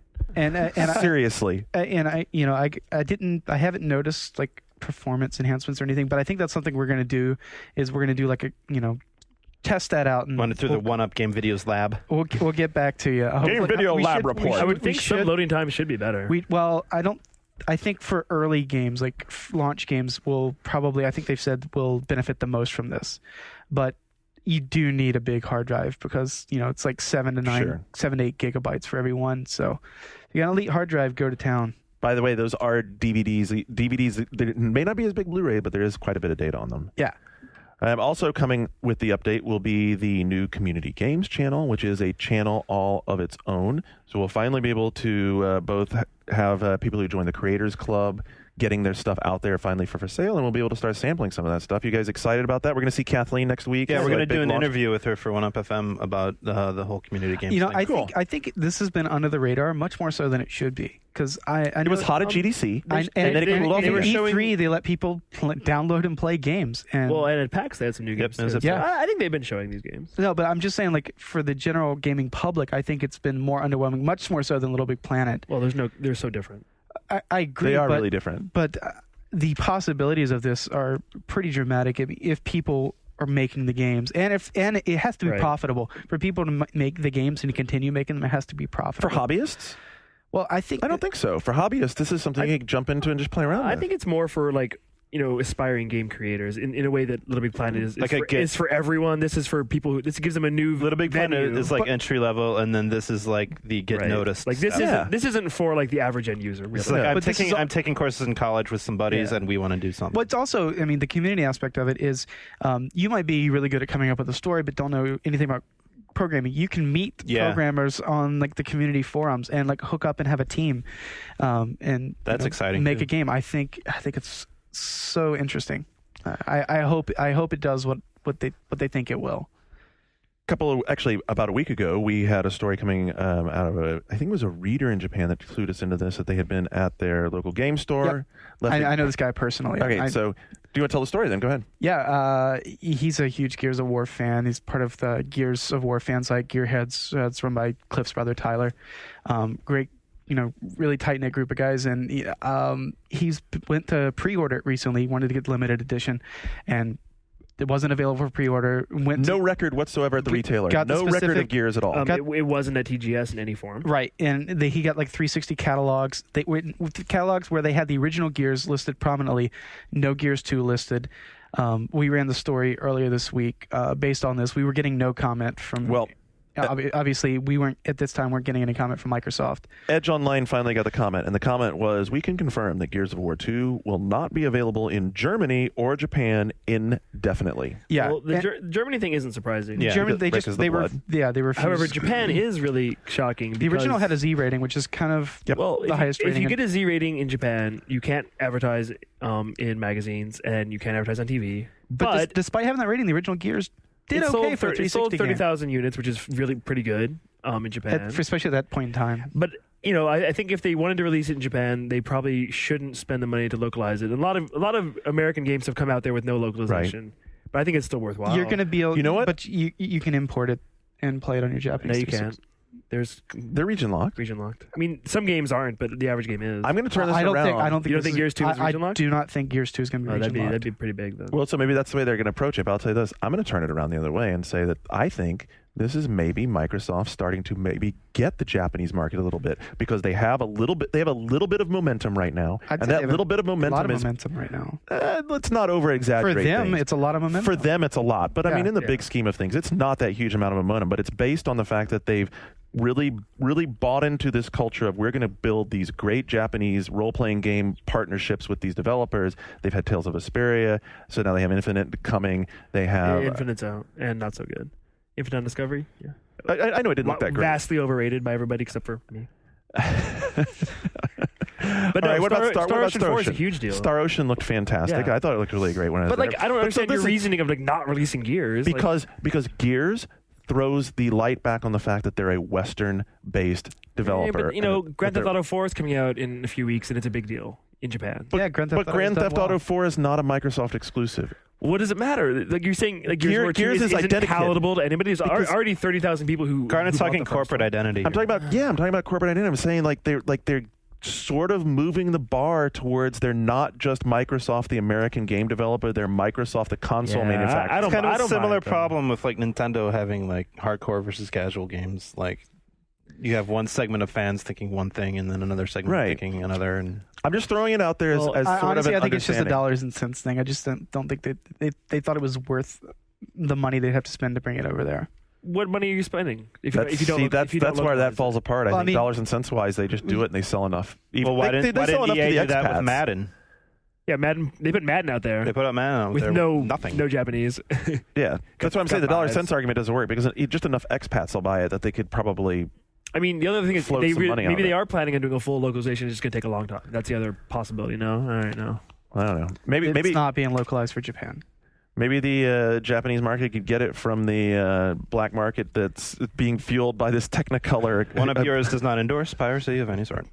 People are going to get it through gray market. Actually, So when we heard about Gears and Fable leaking, this is the source. This is the source. So evidently a guy, what's his name here, Rodney Gray, who worked at the fabrication lab, decided it'd be a good idea to steal some of the discs he was No, printing. but not just like one copy. Oh, no. He stole like 807 DVDs. What? And then, That's felony. yeah. Oh, yeah. No. That's federal He stole- penalty in the How do you sneak 870 That's games impressive, out? is what I that know is. that is not easy. He stole 807 DVDs. Really narrow arms. He also evidently stole over 100 copies of the 360 exclusive Gears of War 2 and Fable 2. Memphis police pulled him over on traffic violations, searched his car, found some copies of the games and DVDs there, went back to a hotel room where they found hundreds more. They have no idea how many he sold. See, this guy made the first mistake. Never let the police search you. Just say no, kids. Drive the personal speed limit, man. Yes. If you're committing a crime, drive the speed limit. Jeez. It's so we've had similar problems with EGM though. I mean, like it's a Yeah. shame when And people- Halo 3, or it was Halo 3. Halo 3 famously in France. when you work in these sensitive Or positions. Halo 2. Was it Halo 2? I think it was Halo 2. It was Yeah. Halo 2. Halo 3 wasn't that big a deal. All right. What else we got here? We got Mark Rain confirming that Unreal Tournament 3 will have, quote, a major expansion pack. Who knows what that a means? tumbleweed drifts across the gaming landscape. Really, no one cares. Microsoft executive John Shepard says that the 360 has the power to run Metal Gear Solid 4. He also said that he's certainly in the fan club that would love to see Kojima-san's masterpiece come our way. Of course, it's pretty ironic considering Kojima said that he thought PS3 was the only machine that could run it. How many denials does he want Kojima to make? That's my I guess another one. I'm kind of Is he tired of begging? this story. It's too late. Too late. Right? It's like Like- BioShock coming out a year later. It's a good game. Glad people can play it, but too late. Brian Gerard, does it say he's not only community manager but also the PR manager for? Did you know that Brian was also PR manager for them? At I did Bungie? not know that. I didn't know that either. That's what we have in the story. Anyway, he was talking about the new IP that Bungie's working on and says that it's not necessarily tied to Microsoft, although he does sort of go back and say he says that we're not tied to a specific platform for the new IP. We haven't got there, though, yet, to be totally honest. He does go on to say, though, that the 360 has been a great platform for them. So. Multi-platform, basically. Is that the Brian who was in Tokyo with? Yeah. He called me a name. What? What was the name? Shane? Called me Biff from Back to the Future. I didn't like that one bit. Dude, that's your Halloween costume right there. That's You totally fucking pull that awesome. off. That's about as funny as a screen door on a battleship. Nice. That's a Biff reference. I Thank think you. you get it. Thank you for pointing I that out. really- That was awesome. And I did Because it say, was like, on the- yeah, if I got the sports almanac, I would go back in time. I Yeah. would do that, but You would totally do that? doesn't make me him. I think I don't know. That seems like a non-story to me. Yeah. Of course, if they can, they're going to have it on other platforms. Makes more money for them. They'll have it on 360 and the DS. There you go. This next one will make you happy. What, Treyarch saying that they're done with World War II? Yeah, because Big Fun the whole time he's like, after having these really cool weapons in COD4, to go and have these not as cool weapons. But you know what? I played more and eventually got my hand on the M1 Garand. You know, the most ubiquitous weapon that Which you don't start with. start you don't, with you in don't start with multiplayer. like every soldier in the U.S. Army started with one, but you don't in the game. It's the kill win game, a win gun. Second you get it, you can just go on massacres with it. It's like one shot. But this They're dead. news story implies that Call of Duty 5, 6, whatever it's called, is not going to be World War II. Well, we knew the Infinity Ward one was not going to be Right. World War II, so this means that the one after that, if they're still doing the alternating Honestly, years, I hope Activision lets Treyarch at least do something on their own yeah, for once. I mean, it's a tough situation to be in because Infinity Ward has been so successful with the Call of Duty franchise. but and we don't need a Call of Duty every year, even if it's coming Exactly. from different teams or different like eras. Treyarch is like, you remember on the Dukes of Hazzard when they brought in the cousins? yeah, That was kind of the same show, but not nearly as good. That's Treyarch with Call of Duty. yeah, And that's totally right. And I feel like maybe if those two guys and the idiots got recast on another show, maybe a cop drama in Chicago, they might have been successful. Are you saying you have some sort of like script written already that you're willing to? I'm not saying it's there, but Make me an offer. Okay, what if Infinity Ward is faking you out and their Call of Duty comes out and instead of World War II machines, it's like muskets? Are you talking about Call of Duty or Treyarch? Or Infinity I'm talking Ward about or Infinity Treyarch? Ward's new Call of Duty. What if it's like muskets? Ooh, Call of Duty Civil War. Slingshots. It's gonna be a space shooter. Space shooter? Yeah. I don't think it's going to be a Call of Duty. No. I think it's a new IP. It's going to be. I would say from the conversations I've heard and things I've heard them talk about, I don't think it'll be a Call of Duty. I think that there's a point at which there will be more Call of Duty franchise games, and whether or not they're that point is every year. Activision will push for it. I mean that's why. That point is Q1, Q2, and Q3. What's his name? Grant Sheffield. Yeah. That's why he moved over to Activision, is because he was the Infinity Ward guy, and his moving over to Activision is much like Frankie moving over to Microsoft. It's like, okay, I loved this franchise, I love the studio. I'm going to make sure that if these guys are going to run the franchise hard, that someone loves it. And with a franchise like that, you need like a singular vision, singular person in charge. Absolutely. And Infinity Ward, keep in mind, Infinity Ward has also always been big engine guys. So, they're going to build a new engine, and it's going to be fantastic, and they're going to do a new game around it. Speaking of building new things, Sony has built yet another new PSP, and everyone was very excited about the bright screen until we saw these side-by-side comparison pictures. And I don't know. Dave, have you checked out? Rob had one in. Rob's working on a video. It may actually be up by the time you hear this. He's working on a comparison video. So to throw it out there real quickly, they've put a new screen in it. It's a new physical screen. It's brighter. It renders the pixels differently with the three different color signals. Yep. And what's happening is some people are able to A, see scan lines, and B, see some motion tearing when things are in action. And I'll tell you exactly why it's happening. With the first generation, second generation PSP, the scan lines were vertical. The little pixels were vertical, red, green, and blue. And they, for some reason, with this new screen, it's horizontal. And the natural scan lines are horizontal, and it's just accentuating it. Yeah, you just notice. So the scan lines are hitting on the same tempo. I've heard it looks considerably worse on 2D games. Right? Yes, with interlacing. Yes, right. Yeah. It's definitely more of a problem with 2D games, and if you didn't have them right next to one another, it probably wouldn't be that noticeable. So is this a problem with how these earlier games were made? So are new games from PSP coming out soon going to be able to render this problem obsolete? No, it's a part of the hardware. It's a hardware. Sony's response is that it is part of the hardware. There's no updating, changing. Yeah.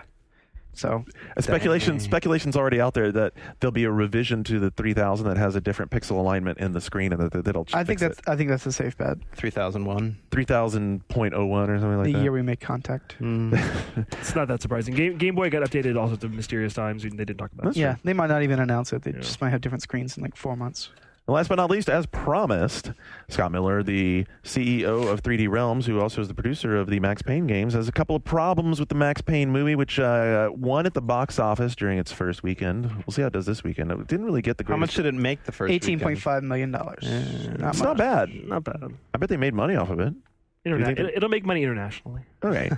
So some of the things he pointed out, he says there are several fundamental story flaws in the film that have me shaking my head in bewilderment.